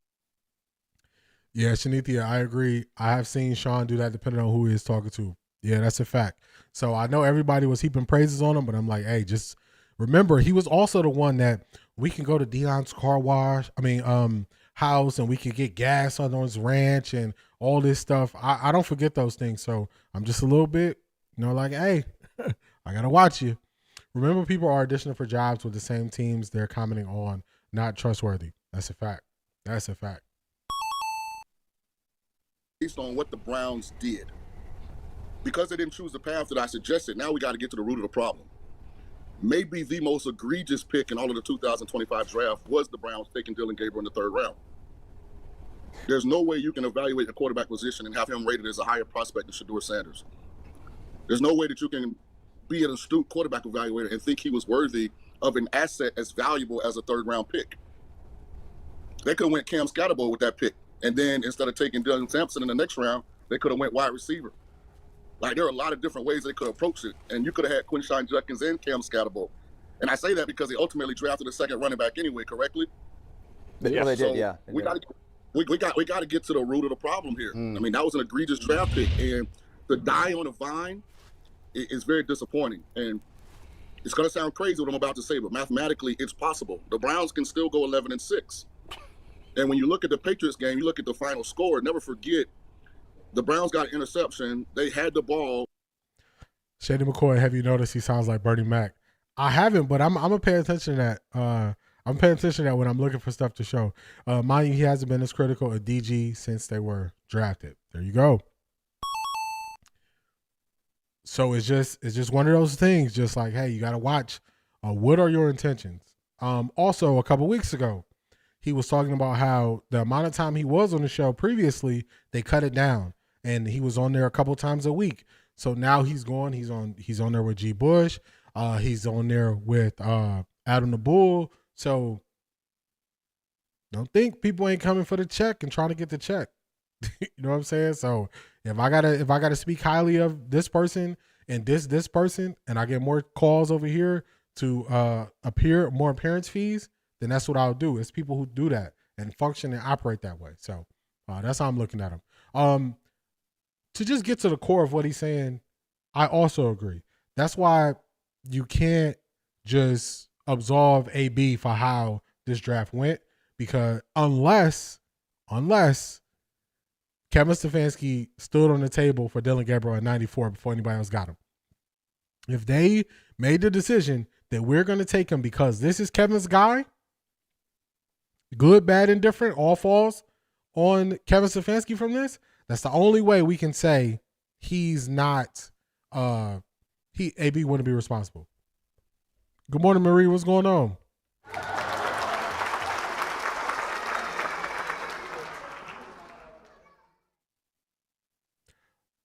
Shedeur looked more effective than Caleb Williams during the color versus USC. Yeah, the Colorado versus USC game, he did. He definitely did. He was bringing them back too, and that was also in the first year of everybody getting in Colorado. So that wasn't even on even level of playing field. So just him keeping his team in it just showed you, like Zedric said, one pass, one good pass, and you say you wanted something. So I agree with you there, Clyde. Let's see. I'm going to get to the part where Dustin is trying to push back, because he had Dustin looking like mush mouth. Anybody. I say it all the time. Right, but even the Niners' entire team was on IR. They played a Thursday night game with a XFL team and beat the Rams at full strength. The Browns would have to go 7-2, Sean. They're not going 7-2. They're getting caught up in something that don't matter right there. Sean said what most of us already know. I agree with that. Asante, I agree, but he has stated facts yesterday about Shedeur versus Dillon. he was emphatically speaking facts yesterday. Emphatically. Not quite code switching, but speaking positively on one platform and negative on the next, depending on what their narrative is. Yeah, Maurice, that's probably a better way to put it. So I would agree with that. Got no talent on offense. That's not impossible. I know it's not impossible, but what are the chances of that? Listen, Harold Fannon's a weapon. Jerry Jeudy, if you give him the opportunity, remember James Jerry Judy's been awful, though. Let me ask you about Jerry Jeudy. Sean, I love you, buddy. I love you. Listen what I'm saying, guys. It's not realistic, but it is mathematically possible. Okay, and if I'm in that building and I'm the head coach, and that's not the messaging that I'm bringing every day, I'm not a good head coach. I totally agree with that. If I'm in that building, my team gonna believe that we can win 9 games in a row and go 11-6. I don't think the team believes in Stefanski, though. This guy talks both sides of his mouth. This was the first time he actually spoke with facts about Shedeur and DG. I agree with that, Marie. J.J. McCarthy threw 3 interceptions against TCU. However, Shedeur threw 5 touchdowns, 0 interceptions against TCU. Both games were played in 2023. Clyde bringing those facts. I remember after the draft, people were saying J.J. McCarthy would have went number 1 overall in this draft. And I was like, y'all are insane. At Michigan, J.J. McCarthy was not allowed to throw the ball. They limited how frequently they allowed him to throw the ball. So that he would have not went. He was not the guy. And they speak crazy, but y'all know I don't forget this stuff when they talk crazy. The exact same team. Clyde, when you say that and you bring up TCU, what's the first thing people say? The first thing they say is TCU end up not being good. That's the first thing they say, right? Was TCU still not good when J.J. McCarthy played against them? Clyde, these are the questions you got to ask these people. G. Bush pulled out the PFF yesterday and shut it down on all the Gabriel supporters. I saw that. He said, hey, nobody was saying this. So that's why this is the biggest indictment on Kevin Stefanski. The biggest indictment on Kevin Stefanski, because if Kevin Stefanski is the one who jumped on the table and said, we have to take a quarterback I want, and we are taking Dillon Gabriel, then you stuck with him. Hey, support your dog. Ride with your dog. Ride with your boy. Ride with him. I see when Dustin gets his questions. That's the coach's job. That makes sense. I agree. They're not going to believe that if you keep trotting Dillon Gabriel out when the guys on the team know Shedeur is better. All completely fair. I think that's completely fair. You're right. And that proves the point. Sorry, Davis. That proves the point that when Kevin Stefanski was asked, are you guys all in on winning in this year? He said yes. That's a lie. They're not. I'm just shocked that Shaun said, and it's the Shaun Holy Grail. But I said, wait a second. Shaun said he knows it's not realistic, but you got to have that attitude. I agree with that. As he comes from a coaching perspective, he's right. I agree 100% with that. You got to sell that. Man, hey, Dustin, yes. What do you got to fire off here? Because we tried getting you the first question, and then I was just sort of wanted to ask more about the offense, because you came in, Shaun, with spitting hot fire about Dillon Gabriel. And so I guess the question I had was like, okay, is this fair to Dillon Gabriel that he's having to play if he's not good enough and he's not 100% is fair. Look at the Giants. Look what the Giants offense looked like with Russell Wilson, and all of a sudden they go to Jackson Dart. Yeah, they look better. Much they look better. More exciting. They look more explosive. Yeah, they look like they believe they can win games. Jackson Dart was a first-round pick. I know, but if you put I had a late first, early second-round grade on Jackson Dart and Shedeur Sanders. I think they're very comparable in their skill sets. Very comparable. They both play with the same kind of swag. I feel you on that, but apparently no other team even had a 4th-round grade on Shedeur Sanders. Absolutely. That's the reality of it. But that doesn't mean that they were right. Tom Brady was drafted in the 6th round. The NFL makes mistakes. Brock Purdy just got $45-50 million a year. He was drafted in the 7th round. It wouldn't be the first time that a kid fell further in the draft than he should have. The thing is, don't keep compounding the mistake by being blind to the fact that you were wrong initially. And maybe Shedeur is better than Dillon Gabriel. We'll find out at some point. Maybe. I'm guessing. Not maybe, Dustin. Little League, high school. Say whatever you want. Early college. middle college, late college, right here, October 27th of 2025. Shedeur Sanders is better than Dillon Gabriel. And there you have it. That's how he shut down Dustin. Dustin has, before the draft, Dustin was all about Shedeur. Then something switched where he started speaking bad about Shedeur. And then now he's rolled the narrative out that Shedeur isn't ready. And now he says, is it fair? Now, I just got to ask y'all another question. Have you heard this statement before? Life is not fair. Has anybody heard that before? Am I making this up? Am I the only one who's heard this? You asking, is it fair? Is it fair that you walked in a 3rd round draft pick where everybody believed you was overdrafted and you were treated like a 1st round draft pick from the very beginning? Is that fair?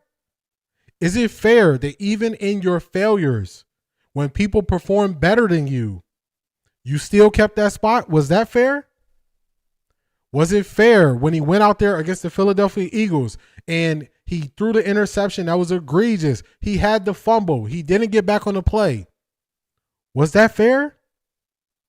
Don't hit me with that. Is this fair stuff? When you have nothing else left, that's what you bring up, Dustin? It's just like Van said. Yep, pride goes before a fall. It's a fact. That's what it is. Whatever. Right, Marie. Everybody heard that their entire life. And then now we get to the business of the NFL and you asking about fair? Where does fair work? Does fair work when you're applying for a job? Does fair work when you go in the office and ask for a raise? Can you use fair at the grocery store to buy groceries? When does fair just come into play? Dustin, you need better arguments. They love bringing up the Rams game. What I pointed out about the Rams game was 2 things. The 2 things I said about the Rams game were Shedeur needed not to retreat and try to make plays happen. I also said Kevin Stefanski's offense could not beat cover 1. Kevin Stefanski's offense to this day still can't beat cover 1. I called it out in the Rams game. So they can bring it up if they want to. Life isn't fair, but you make the most of what hand you are dealt. Let me tell you. That's exactly it, Marie. Exactly it. I think they're leaving a part of the sentence out about Shedeur's readiness. It should be phrased as Kevin isn't ready for Shedeur. You're on to something. Kevin Stefanski is not ready for a quarterback who is going to go up to the line of scrimmage. They're going to see the play call and they're going to say, this is not going to work. This is not going to work. We got to get to something different. If y'all notice, I brought this up when Joe Flacco was still playing. I said Joe Flacco will go up to the line of scrimmage and he will be saying, can. Do y'all know what that means? He is canning the first play. They're going to the second play. What that means is the first play that Kevin Stefanski told them to run was not good. And he said, forget it. We're going to try the second one.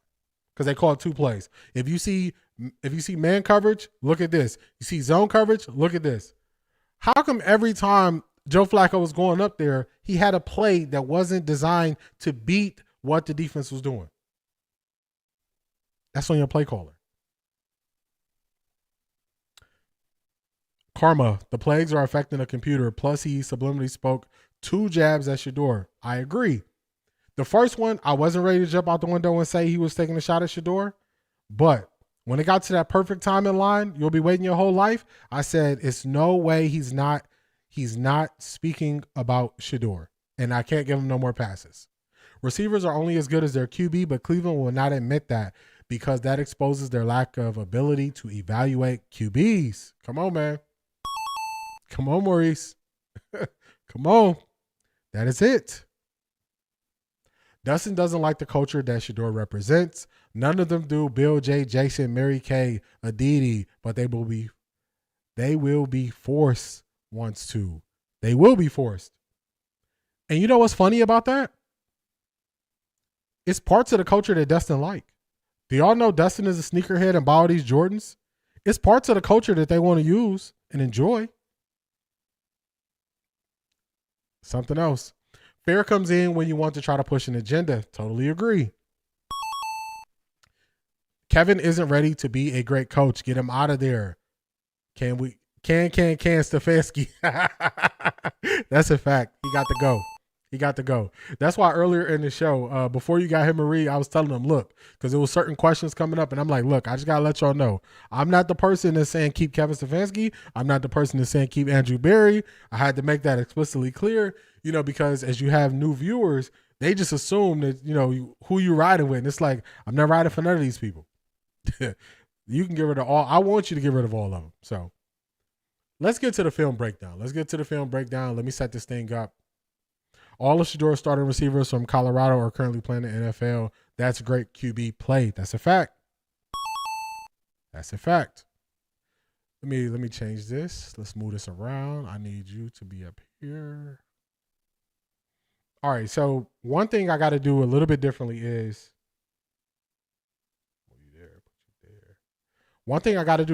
So I haven't been getting crazy copyright strikes, but when I play the all 22, I've been getting removal copyright strikes. So I've been having to remove the all 22. So I noticed that what some people do is when they play the all 22 on their live stream, they play music. So I'm going to play some music in the background. I'm going to turn the volume down on the music just so maybe I could trick the algorithm. So y'all will hear some music, but we still going to get to it. But I just want to let y'all know what's going on.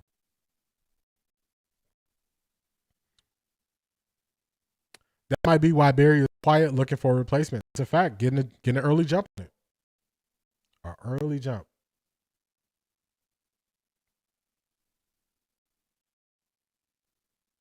Is my computer glitching? Double check this. Don't fail me now. Don't fail now. Start messing up.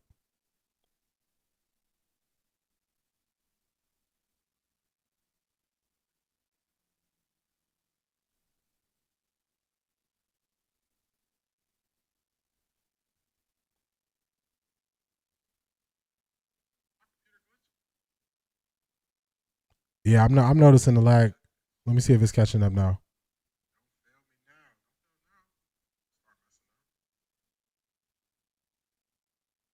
All right, I think it caught up. Okay, good. All right, there we go.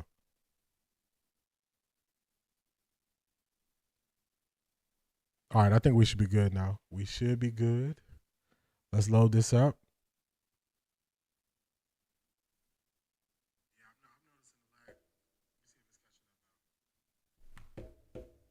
Let me set this up for y'all real quick. Give me 1 second here. Let's go here.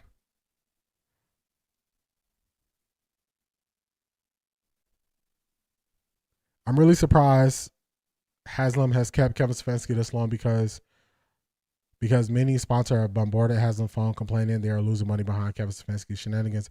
Yeah, I think they are. I think it's a wrap. I think Haslam wanted to show that he wasn't just putting his thumb on the scale, but now he don't have a choice. Now he has to let things play out. He got to let it play out. So let's do this. Hold on, y'all. I got to cut this heat off, man. Your boy is dying over here. Let me cut this heat.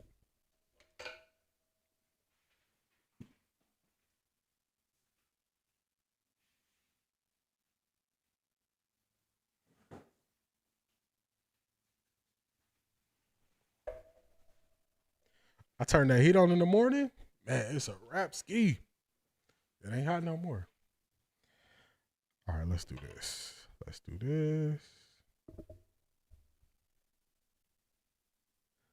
Yeah, Stefanski not it.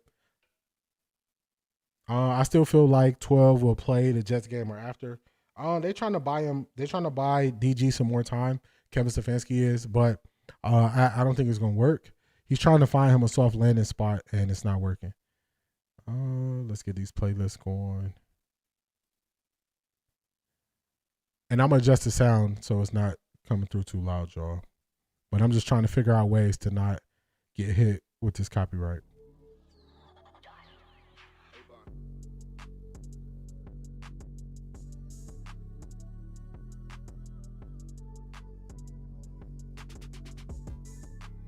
adjust it here. Let's turn this sound down for y'all. Where we at, Google?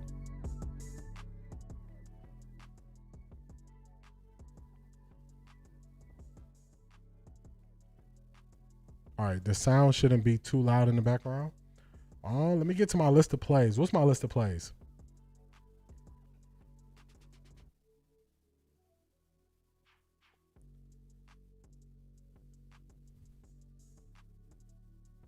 Stefanski knows somebody's secrets and they're afraid he will talk, which is why he does as he pleases. It seemed like it, but hopefully that's over with. Yes, I do know they got the same agent, Shirley. They're both represented by CAA.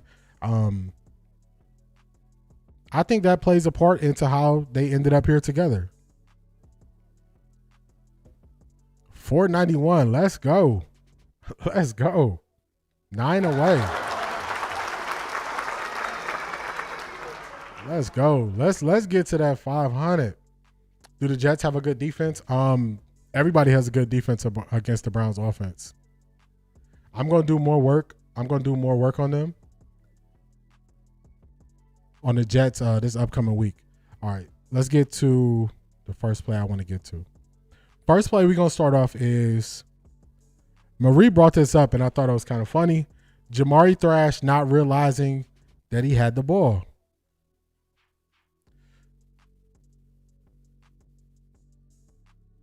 There you go. I totally agree with that, Marie.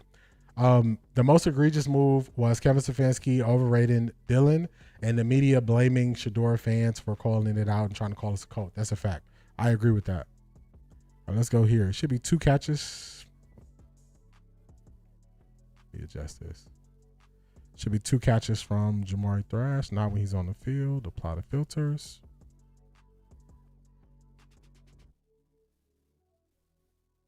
Let's pause this.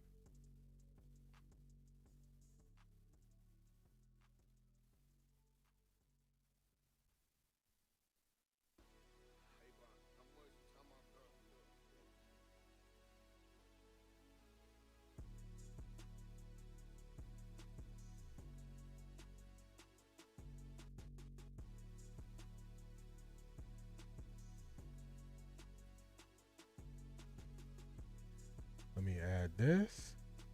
Oh, y'all, I've been working. So let me see. I added something so y'all can see where I'm looking at in the actual game. Let's move this here. I should be able to see it up there. There we go. There we go. All right, sweet. I got to find.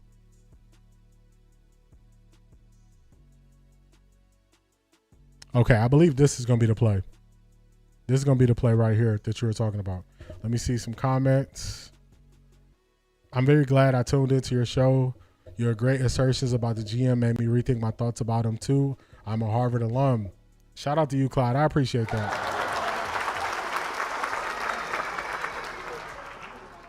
I appreciate that.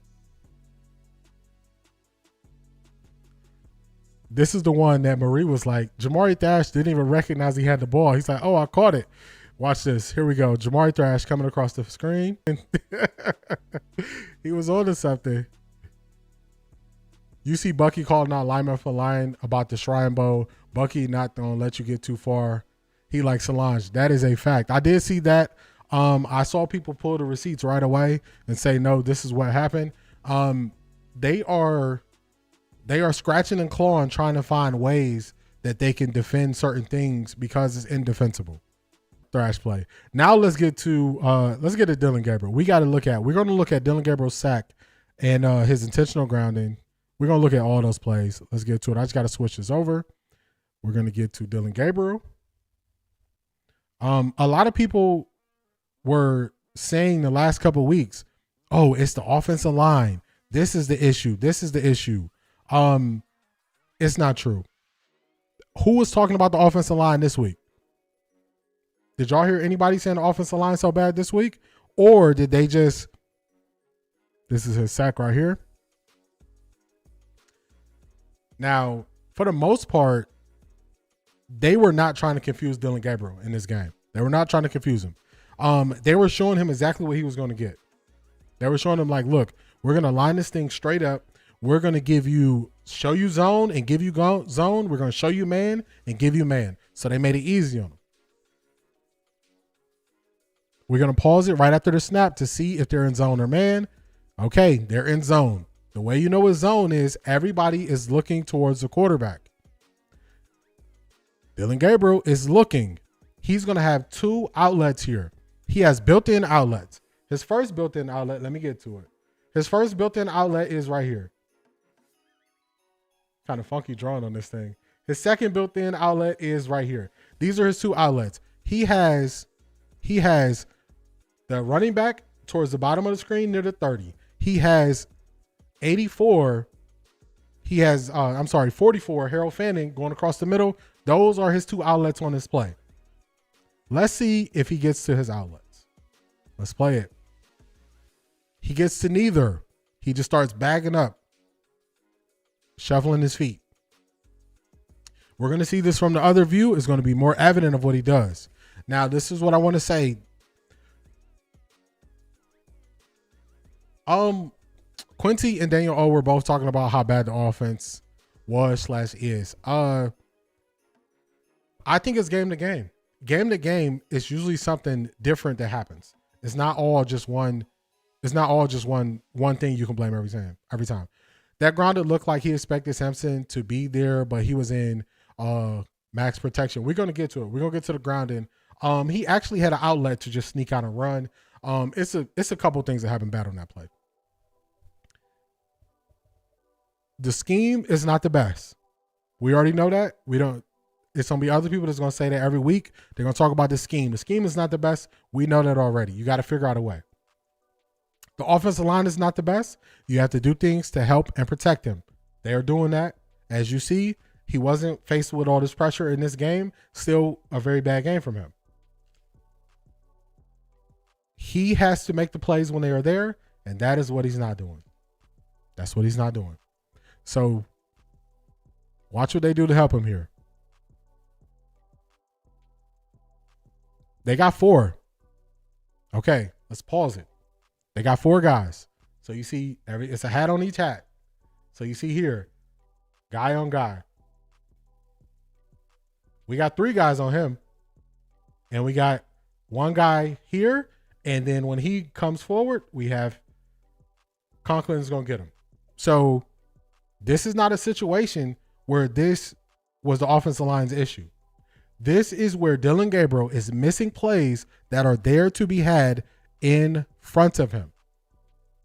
Right in front of him. The worst part about this is on first down. This is on first down.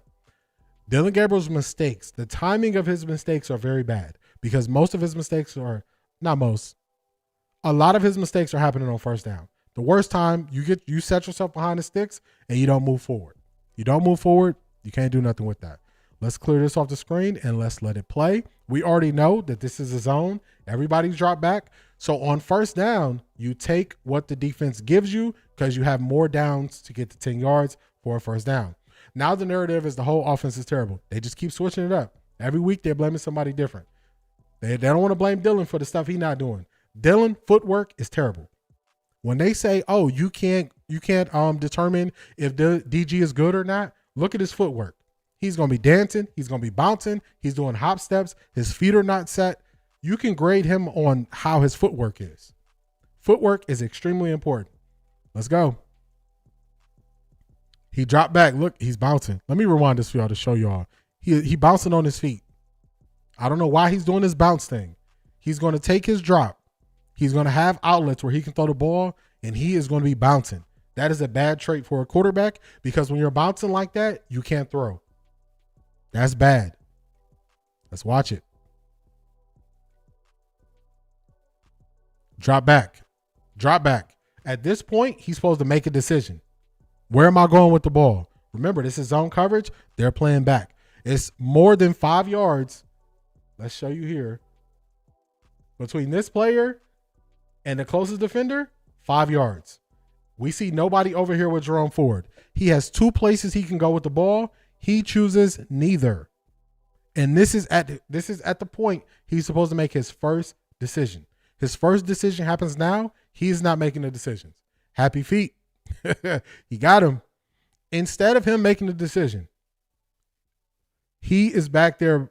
Bouncing like Master P was in the verses this weekend. There you go. Charmaine tiptoeing. Now, when you look at this, you look at it, people want to blame the sacks on the offensive line. How much time are we supposed to give him to make this quick decision? Let's go back. They actually show the time. So I'm gonna pause it when he actually snaps the ball. That's where we need to stop at. Okay. At the time of snap, it's not letting me hold it on here, but that's okay.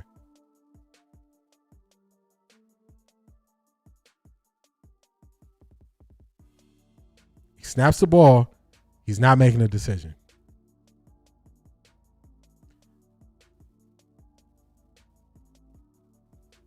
The throws were clearly there too. That line is better than any line that Shedeur had at Colorado. Shedeur will make that thing work. Y'all see it. This is the part this is why it's so vital that you have to look at the film, because the game tape or watching the game, you don't see this. He got 2 to 3 seconds to make a decision. That's NFL average. NFL average is 2 to 3 seconds. That's more than enough time to make a decision. When we were talking about the timing from the quarterback, DG being in all the reps, his timing should be perfect. When he got to the third step in his drop, he's supposed to make his first read. He had reads to make. He did not want to throw the ball. This is not on the offensive line. This is not on the receivers. This is not even on the scheme. All of those things worked in his favor on this play. He did not throw the ball. That is on Dillon Gabriel. It's on Dillon Gabriel. Let's go to the next set of plays we're going to get to.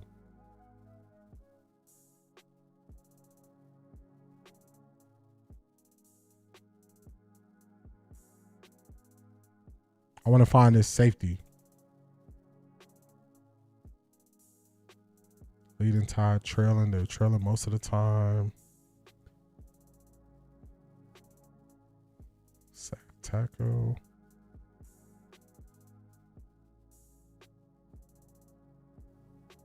This is what we're going to do. We're going to go to his third down plays, and then I'm going to look up on my phone when the safety happens so I can go to that exact play. Let's go to third down. We got 9 plays from third down.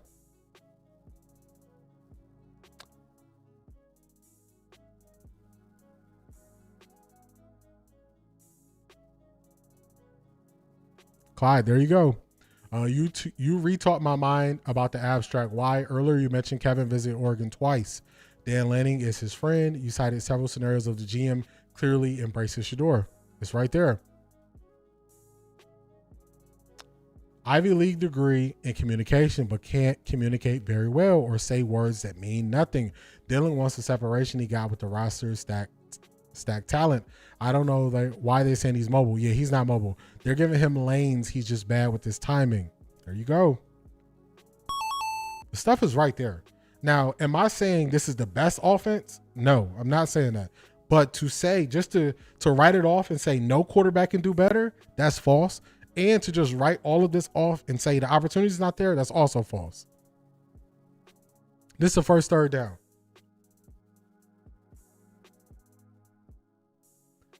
This is something the Browns have been seeing cover one, so they've been seeing a lot of man.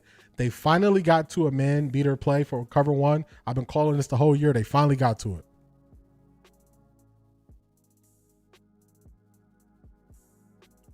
Okay. Pause it right away. This is the difference. In zone, everybody's looking at the quarterback. Here, the people that are reading the quarterback's eyes are the middle field defender, which is going to be, let me show y'all. This defender right here is responsible for the middle of the field. The safety is responsible for the middle of the field. He's back here. These two are watching the quarterback's eyes. Everybody else has to get with the man that they're responsible for. This that the defense posed. They're going to show it from the other angle here.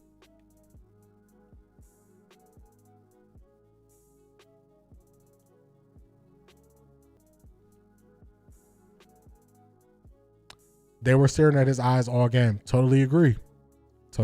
They were. He is not, he did this in practice. He's not doing it in a game. He is not looking off the safety or getting the safeties to move at all. He's looking left and throwing left. So you got to take some chances. You got to look right and throw left. And he's not able to do that yet.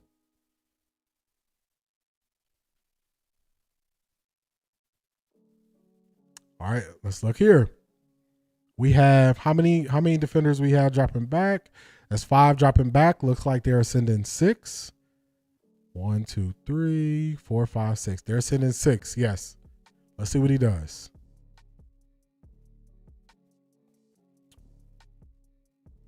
He misses again. They give him another answer. This is 3rd and 8. They give him an answer. The answer is going to come right across the middle of the field and the Browns' number 1 receiver. It's going to be Jerry Jeudy. Oh, we're going to get to the interceptions too. He has already determined the ball is already out. He's already determined he's throwing the ball to the sticks up here. The problem is your best receiver is wide open in the middle of the field. They gave him an answer. Get it to your best receiver. See if he can make a play for you. See if you're right around the 50. So if he's 1 or 2 yards short, you could potentially go for it. The one thing you can't do on this 3rd down is get no yards. He predetermined where he was going, so he misses Jerry Jeudy at the middle of the field. Misses him. What do we keep hearing? Oh, man, Jerry Jeudy ain't no good. Jerry Jeudy can't catch the ball. When Jerry Jeudy is schemed open, wide open, he's not even looking to get him the ball. Dillon Gabriel's issue is he's looking for the safest throw towards the sideline so he doesn't get turnovers, and that is putting a ceiling on this offense. You're not going to play mistake-free football. You got to take some level of risk so you get the reward, and he's not getting that. I see it from this view. He's not panicked. He's not rushed. They sent 6. He has time. He predetermined where he was going. And y'all know what the crazy thing is? This was predetermined because he can't see the middle of the field on this play. Let's play it back. I'm going to pause it as he makes the decision to not even look across the middle of the field. I'm going here. It's a little bit of an alleyway here he can see through. He doesn't see any players. He says, I'm throwing outside. The issue with that is what happens right after. He's already determined I'm throwing the safe throw out of bounds. Jeudy is running across the middle of the field open. Now, I got to keep saying it. I'm not saying it's perfect scenarios, but there are opportunities to be had. He is not getting to him. Jeudy is not even a year removed from a Pro Bowl. The talent is still there. Totally agree. Also, Bond was open on that deep throw. Gabriel was late with his throw. He was. He was. Oh, the irony. Shedeur Sanders has proven in the Carolina game that he can run Kevin Stefanski's crappy offense, but Kev hates him. There you go. He chose the hill he wants to die on, and he's going to die on that hill, unfortunately.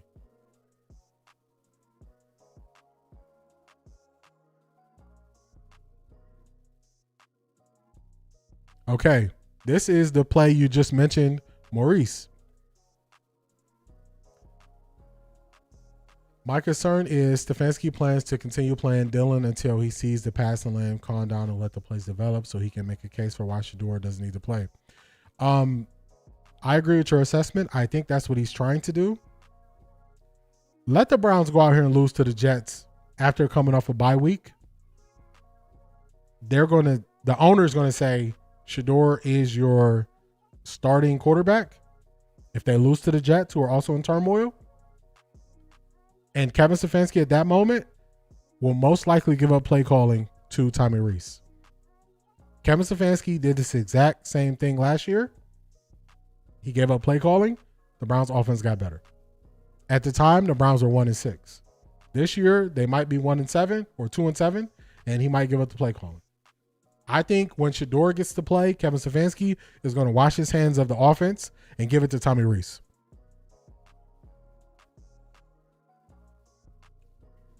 Shedeur has been using his eyes to move the safety since Jackson State. Watch the film.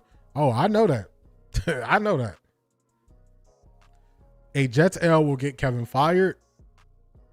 Can we say a Jets L was not on the table? It's at least on the table. It's on the table.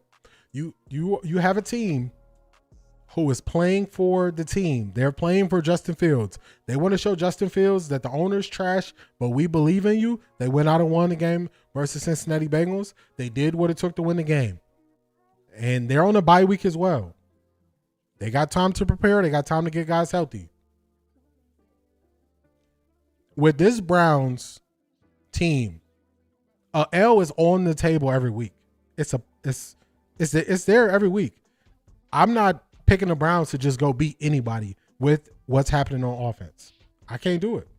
It's available every week. This is the play you called out, Maurice. Answers are there.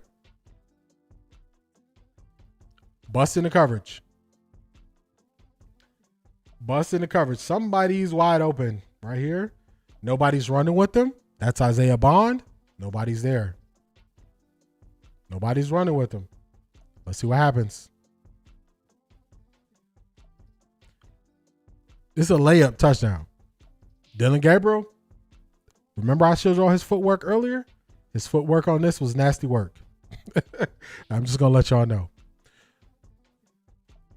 Maybe not right away, but at the end of the year, him giving up. Yeah, I don't think they will fire him during the season. I think they're going to fire him after the season. Because the owner feel his hands are tied with him being people saying he meddles too much and all that stuff. I think he'll just keep him for the rest of the year. I hope Stefanski is fired before Shedeur gets in. I don't trust him. I don't trust him either, but I think he's going to do like he did last year. He's going to give up the play caller. It's about 55-45 right now. I'm leaning towards the Jets if DG plays. I'm right there with you, Cedric. Guys will start to jump those out routes. Totally agree. Totally agree. So Dillon Gabriel is late. He doesn't have the arm talent to lead the receiver into the touchdown. So everybody was trying to get on Isaiah Bond. Let's take this back just slightly. People wanted to use this as an excuse to get on Isaiah Bond. It's a busted coverage. Dillon Gabriel can't see, so he has to roll out. He can't see to step up and make that throw or anticipate that throw. So he has to roll out because he wants to see where he's throwing the ball. That's a Dillon Gabriel thing. Now, as Isaiah Bond realizes he's open, Dillon Gabriel is trying to wind up to throw it. He doesn't set his base. Base was nasty. Isaiah Bond is waiting for the ball. He's waiting for the ball. He's waiting for it. The problem is this defender is able to catch up.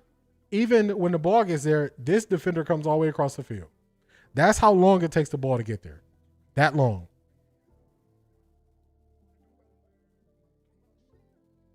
And it sails out of bounds. He was supposed to lead him. When Isaiah Bond was about here, he was supposed to lead him here. Not throw him towards the sideline. Defenses use the sideline as the 12th defender. And where he placed the ball, he helped them with that. Shedeur 100% makes that throw to Bond. I agree. He also throws it towards the touchdown. Has Sauce Gardner been good this year? He's been having an up and down year. The issue is anybody can look good against the Browns. Anybody can look good.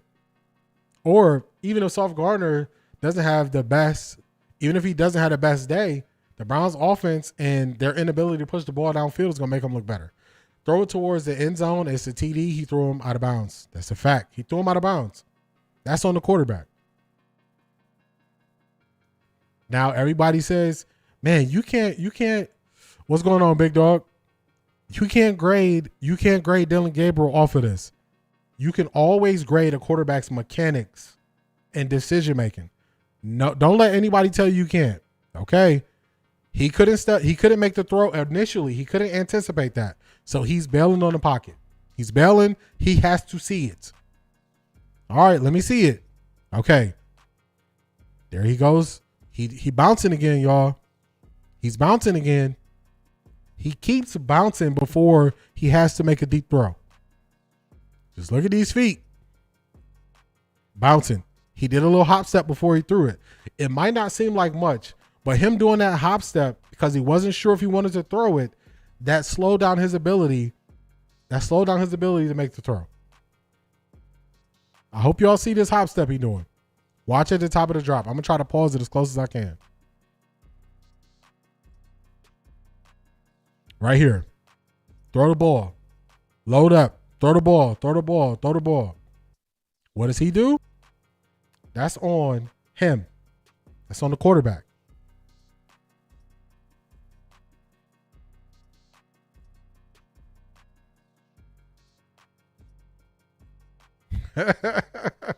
Abstract, because of you, I am reassessing my observations. Suppose the CEO told Kevin, hey, I know the words you left out, but you live by it, you die by it. I would not allow Shedeur to save you. If he did that, oh, it would be bad. Bouncing and patting the ball. There you go. If they did that and said that to him, and they said, if you can't dig yourself out of this hole, we're just going to fire you and move on, that would be insane. Yeah, Maurice, that's the bot, man. That's the bot. Sometimes the bot's aggressive. Sometimes it's cool. It just be like that sometimes. It ain't got everybody. It ain't got everybody. He is out there dancing. Big dog, he is definitely out there dancing. Here we go. We got another one. Down in distance, this is a 3rd and 4 play. Now, this one is more, I believe this one is more on a receiver. No, that's not the play I'm thinking about. This is a different play. I crack up when he hops with both feet like a kangaroo when he's in the pocket. Yeah, it's not a natural thing for a quarterback to do. I don't know if he's doing that to try to see. Big dog, you said it right there. Jumping, trying to see what's going on, but it's not a natural movement for a quarterback. When as much film as I watch, I'm not seeing quarterbacks do that bunny hopping. I don't know why he does that hopping, and that's solely on him. I think initially I thought this was more on Dillon Gabriel. After watching it, I think this is probably on Isaiah Bond more. Initially, I thought this was on Gabriel for throwing it too hard and not throwing a catchable pass. But after watching this a couple times, I think this is more on him. More on Isaiah Bond. Yeah, you got to catch that. You put it on your body, you got to catch it. I got to find the time, what play it was when the Browns had that safety. This one is 3rd and 9.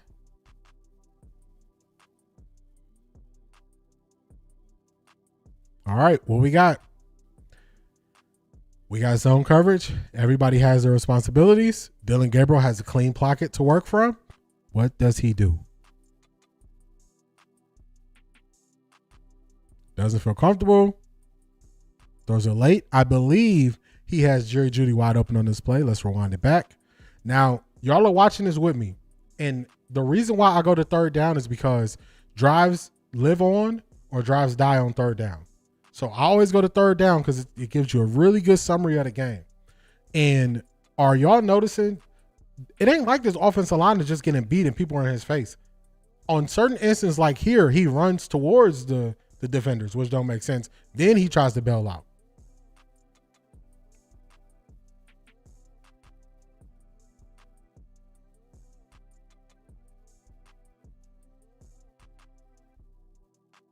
Yep, he does have Jeudy wide open. Okay, got it.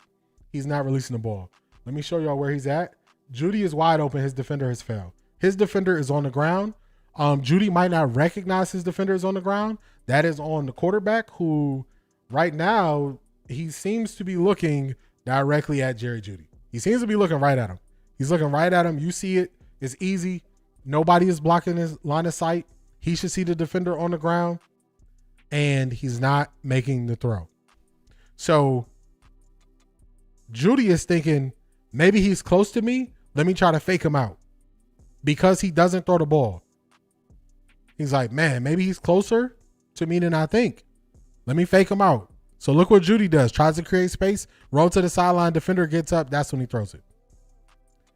That's on the quarterback again. Super late. Super late to try to throw the ball. He should see the defender on the ground, and at that moment, he should throw it. He's not doing it. He's not doing it.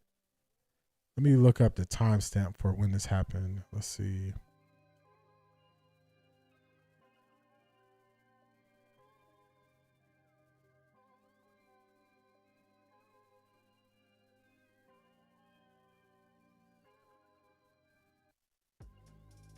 This is his interception.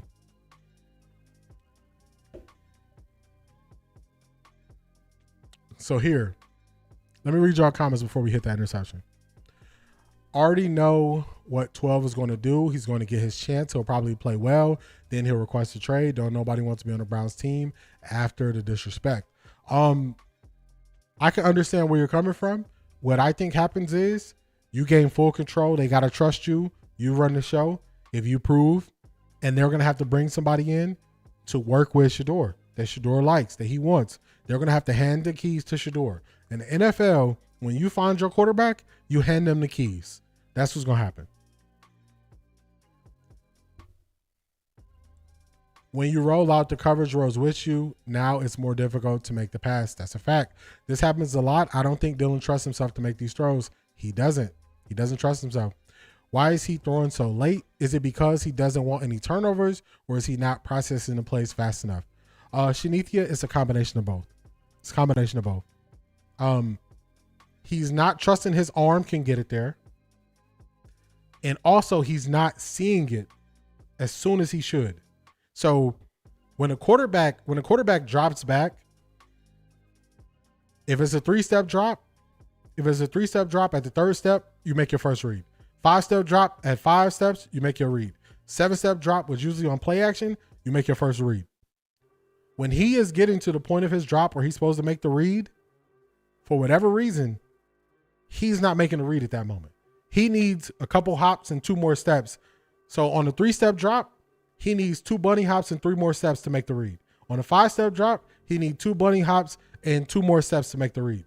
That's why he's so far behind. And then also he doesn't have the strongest arm. So if he even remotely believes that the defender can catch it, he's not going to throw the ball. He it's just so many things playing against him. Let me see.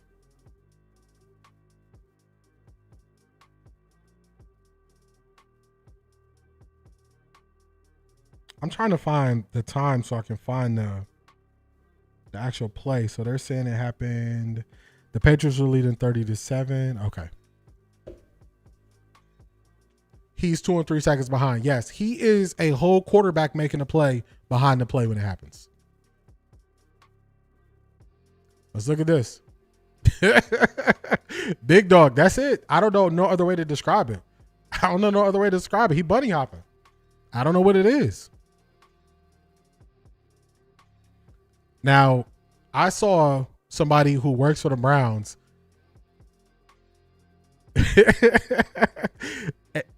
Van, at least you know I'm watching the film. At least you know I'm watching the film. I saw somebody try to blame this on David Njoku, which was crazy. They tried to blame this on David Njoku. On this play, they said David Njoku's route was supposed to sit down. Let's run this back. This defender is not going to move that much on this play. This defender, watch what he does on the play. He's not going to move that much. Somebody said David Njoku was supposed to sit down on this play. Let's watch it. Oh, no, I think they moved. Wrong defender. Did I pick the wrong one? I did pick the wrong one. It's this guy right here. I picked the wrong one. He moved. It's going to be him. He's the one. That's who's going to not move that much on the play. He is underneath. He is underneath David Njoku on this play. They are attached at the hip right now. Right now, David Njoku is not an option. He's not an option. He's still going to try to make this throw. Throws it behind him. It's going to look so egregious, from this view, this looks a 1,000 times worse than what it looked on the other view.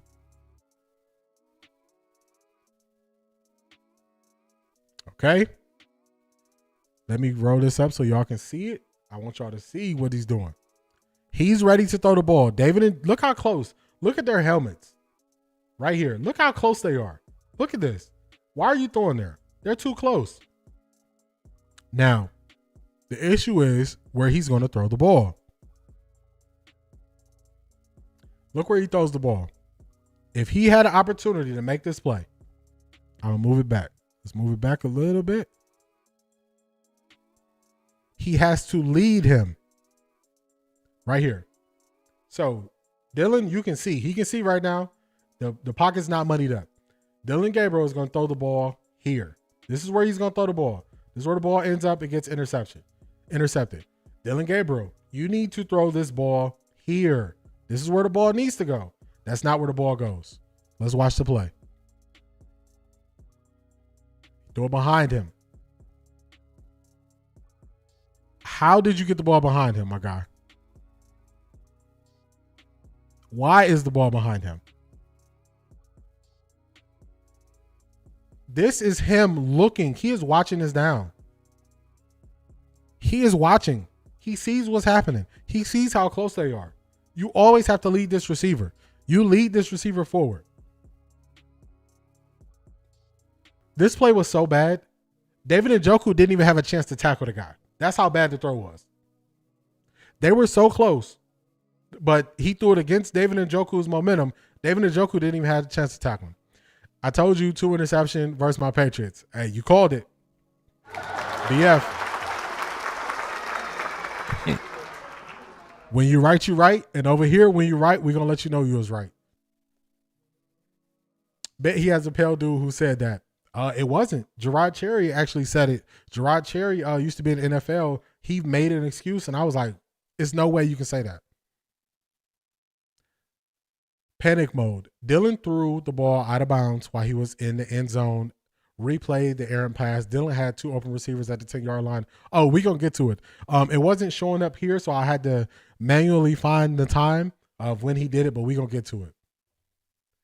I'm starting to think that Dillon and Kevin eat supper with each other each night. They besties. What Young Thug song was? Go bestie, go bestie.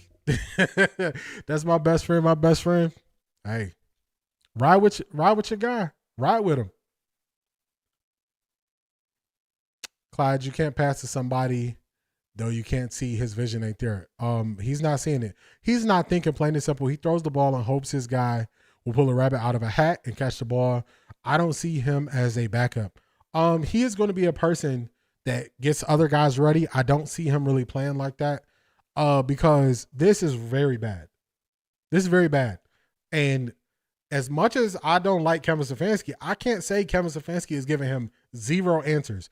These are 3rd down plays that he's messing up on. That's mental, the fear of making a mistake. He's not comfortable out there. I totally agree. Kevin Stefanski's messaging to his quarterbacks is part of the reason why they're playing this way. Part of it is they don't have the skill. The other part of it is his messaging is bad. Whatever his message is to these quarterbacks, they have analysis paralysis. They are very slow to actually make a decision. They just like decide. They won't do it. They're just holding on to it. So that's on the coach. That's the first interception. Let's get to the second interception. It's going to finish this play. It's going to take us to the second interception.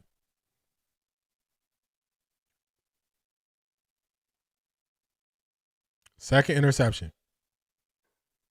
Now, watching this play, I'm going to tell y'all cognitive dissonance. I agree with that. What happens is the one thing you don't want to do is the thing you end up doing. This is 3rd and 5. Oh, that's not the right play. Oh, we still going. Dang, we didn't make it through the 3rd down plays yet. Okay. We got a couple more 3rd down plays before we get to his other interception. Let's see. This one right here is on Harold Fannin. Harold Fannin does not get deep enough for this route. So even though I don't think Dillon Gabriel is good, there are times where right here, Harold Fannin needs to get just a little bit deeper. So the first down is about right here. Harold Fannin cut this too short. He needed to stop his route here, catch the ball first down. This is on Harold Fannin. I'm not putting this one on DG. I'm seeing these offensive line problems that everybody wants to say every week. Are y'all seeing the offensive line problems in key situations on third down? Are y'all seeing him out here running for his life? I'm not seeing it.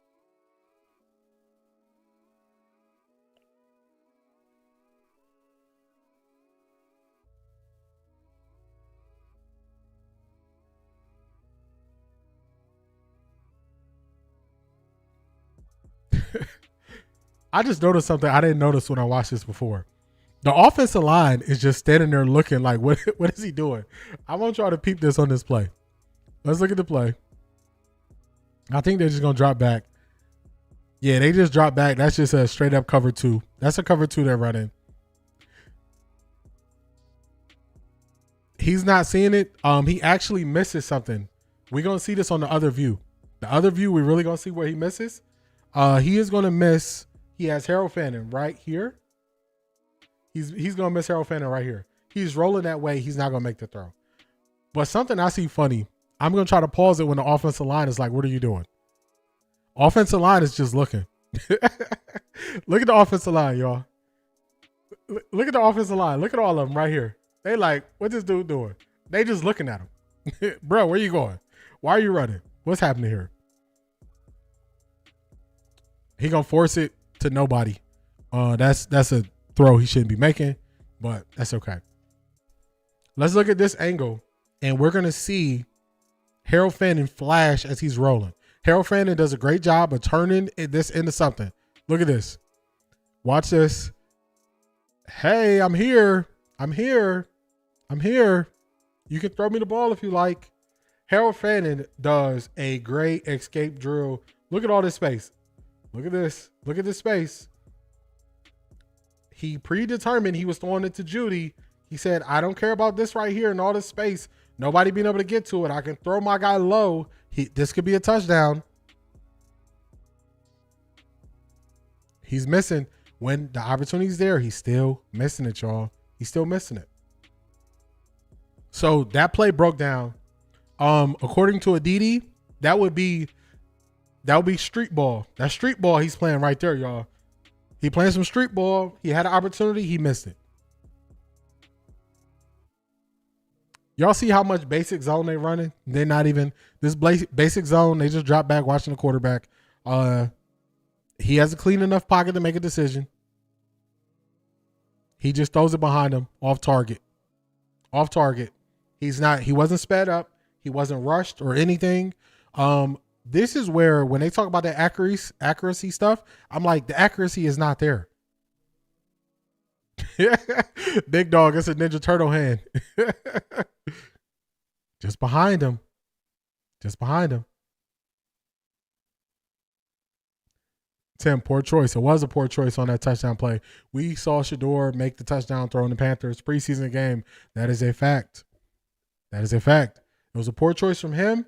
He should have threw the ball low. He didn't do it. QB contained, Dillon to the left, linebacker spy, game over.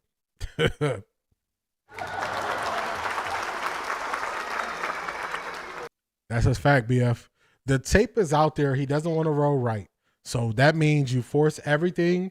You're going to load up on the left side. You're going to force him to his right and say, live and die with the decisions you make over there because you haven't shown us you can beat us over there. Let me find the play in the fourth quarter where he did the intentional grounding.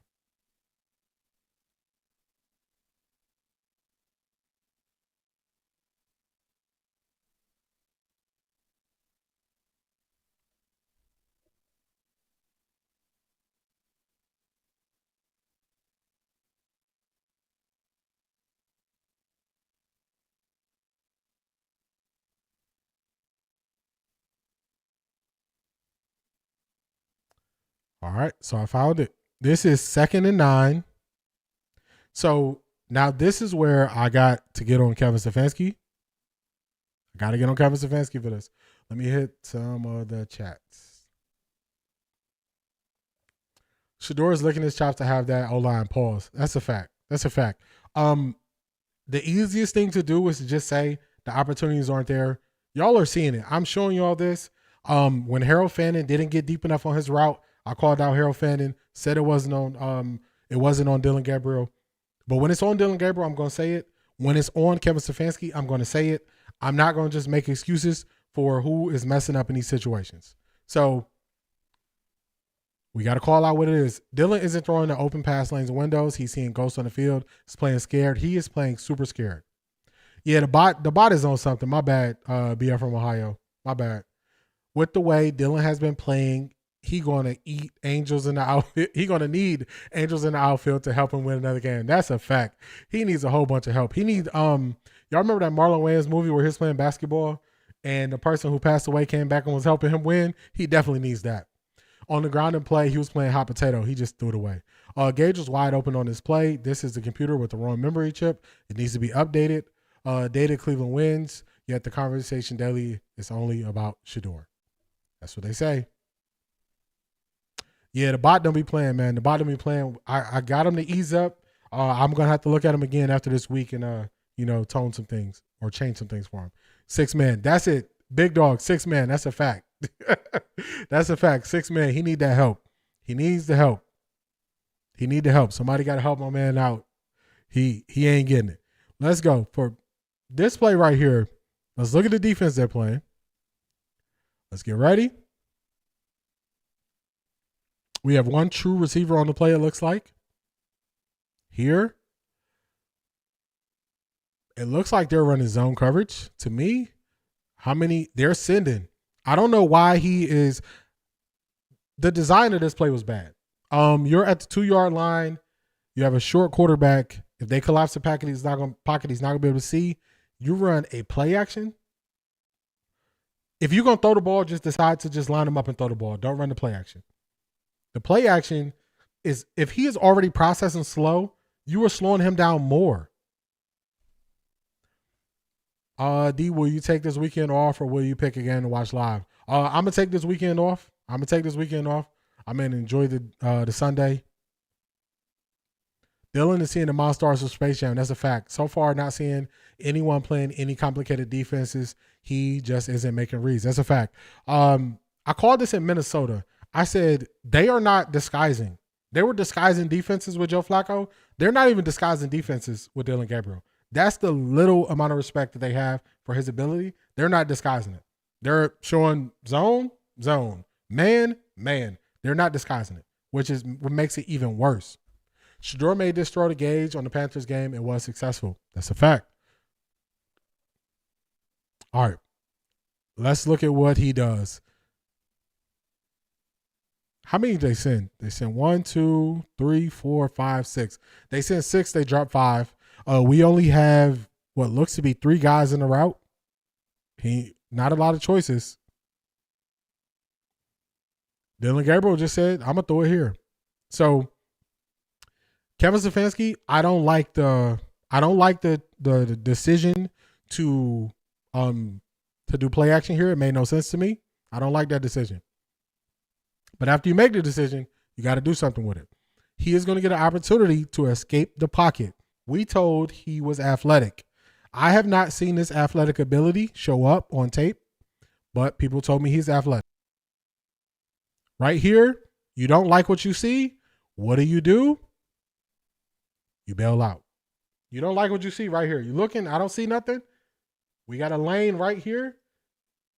You bail out. You go through that lane right there. You get up out of there. You live for another down. Instead, he just waits. He just gonna wait. He gonna wait it out, y'all. Wait. Do a couple hop steps. Hey, it's a guy over there I threw it to. I threw it to somebody. Who did you throw it to, Dillon? Who did you throw it to? He ain't throw it to nobody.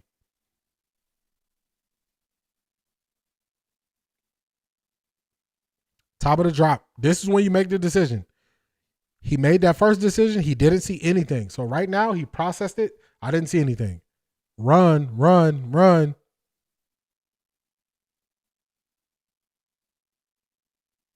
So Dylan Sampson can't leak out on this play. He can't leak out on this play. The reason why Dylan Sampson can't leak out on this play is because of how many guys they're going to send. So we see 5 guys right up here at the line of scrimmage. That's 5 on 5 right there. We know Harold Fan is in a route. We're running the play action.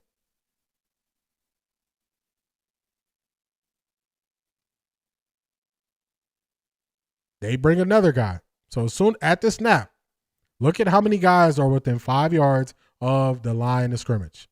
You got, let's count them out, y'all.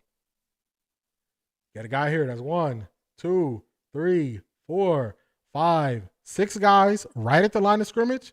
Within 5 yards at the line of scrimmage, we have a couple more. We have him and him. He's about 7 yards from the line of scrimmage. The whole team is there basically, y'all. The whole team. So Sampson cannot get out on this route because he knows Harold Fannin has a route that he has to get to. Harold Fannin has a route he has to get to. So if Harold Fannin is going out and the way they have this, I have to help on this side. I can't leave. Let's play it. His first instincts, I got to help my boy. I got to help him. Remember I showed y'all the other angle? Here is the backside angle. Dillon, we gave you an out. We gave you an out. We gave you an out. Look at this defender. This defender, his hips are facing this way. He's bailing. You can get out of the touchdown. He's not taking it. He's not taking it. What does he do instead? He bunny hops. I don't understand the bunny hop. I don't get it. I don't know why he does this. He bunny hops, y'all. Y'all thought I was joking when I was talking about the bunny hop. Watch, he's going to bunny hop. Top of my break, hop. First thing he does is hop. He don't make a decision, he hops. Hops again, 2 hops, throw the ball away.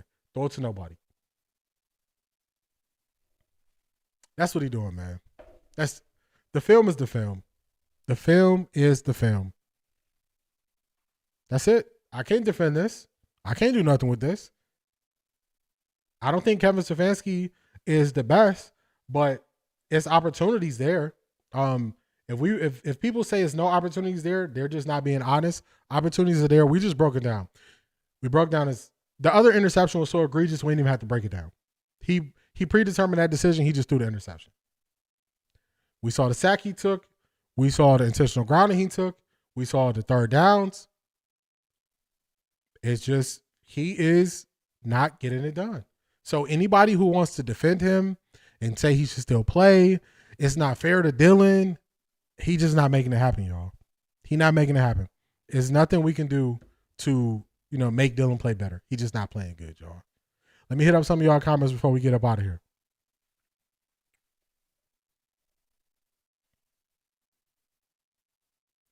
Playing defense against Dillon is like a walkthrough before the game. I agree with that.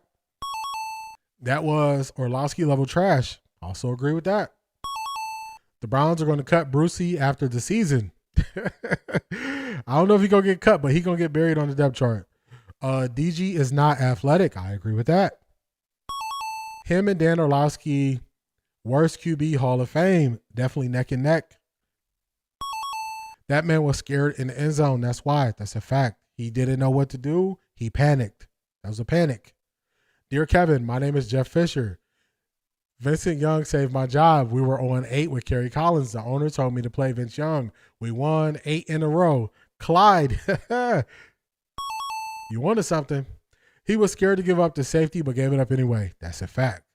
Two, man, let's see. Why did Bot get you? Let's see what you said. I mean, I can barely play Madden anymore.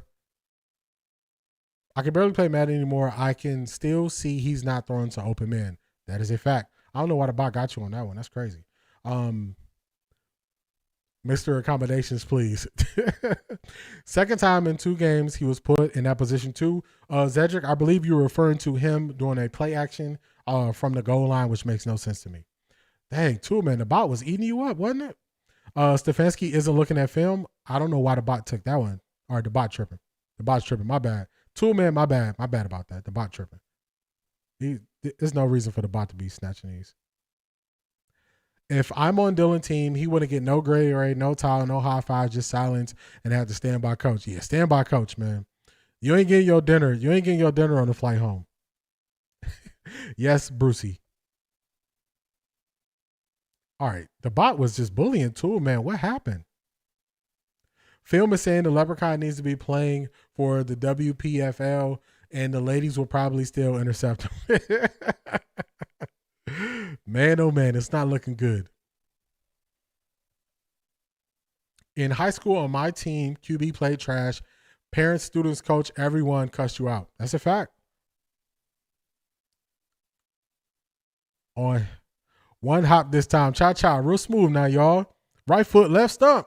Yeah, hey, he got it bad out there hopping around. The film says back up for CFL. Canada might give him a better competition. There you go. If they might. 2 hops this time now, y'all. Cha-cha now. Hey, that's big dog. Y'all see it. I don't know no other way to describe it. Oh, trifocals must have been a bad word. Yeah, I don't know what happened on that one, Van. Dillon got first team reps since training camp. There's no excuse. I agree with that. All that time in college, terrible. Bot didn't like me. Yeah, I don't know. Tool man, you was here the other day. Everything was cool. The bot is going through something. I'm gonna have a talk. I'm gonna have a talk with the bot. We gotta get this bot in order. He tripping today. He tripping. But I appreciate y'all being here. This has been a really good stream.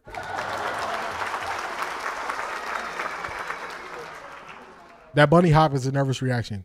I think you're right, Shanithia. It's like people get nervous, they scratch or they they have certain tendencies. That could be his nervous tail. That's the only way I can explain it. I don't know. I haven't seen quarterbacks do that. And I'm watching a whole bunch of quarterbacks. I'm watching quarterbacks in college. I'm watching NFL quarterbacks. I'm watching a lot of football. I'm not seeing quarterbacks just jump like that. That's why he stayed in college 6 years, because he wasn't getting drafted. It's a fact. Kevin just working on his coaching resume. Facts. He gonna say, I was a coach for 6 years in the NFL. Somebody gave that bot life. Yeah, the bot just came out of nowhere, Van. Van, you see, I talked to the bot. Now you living better now. Coogee sweater now. The bot is letting Van live.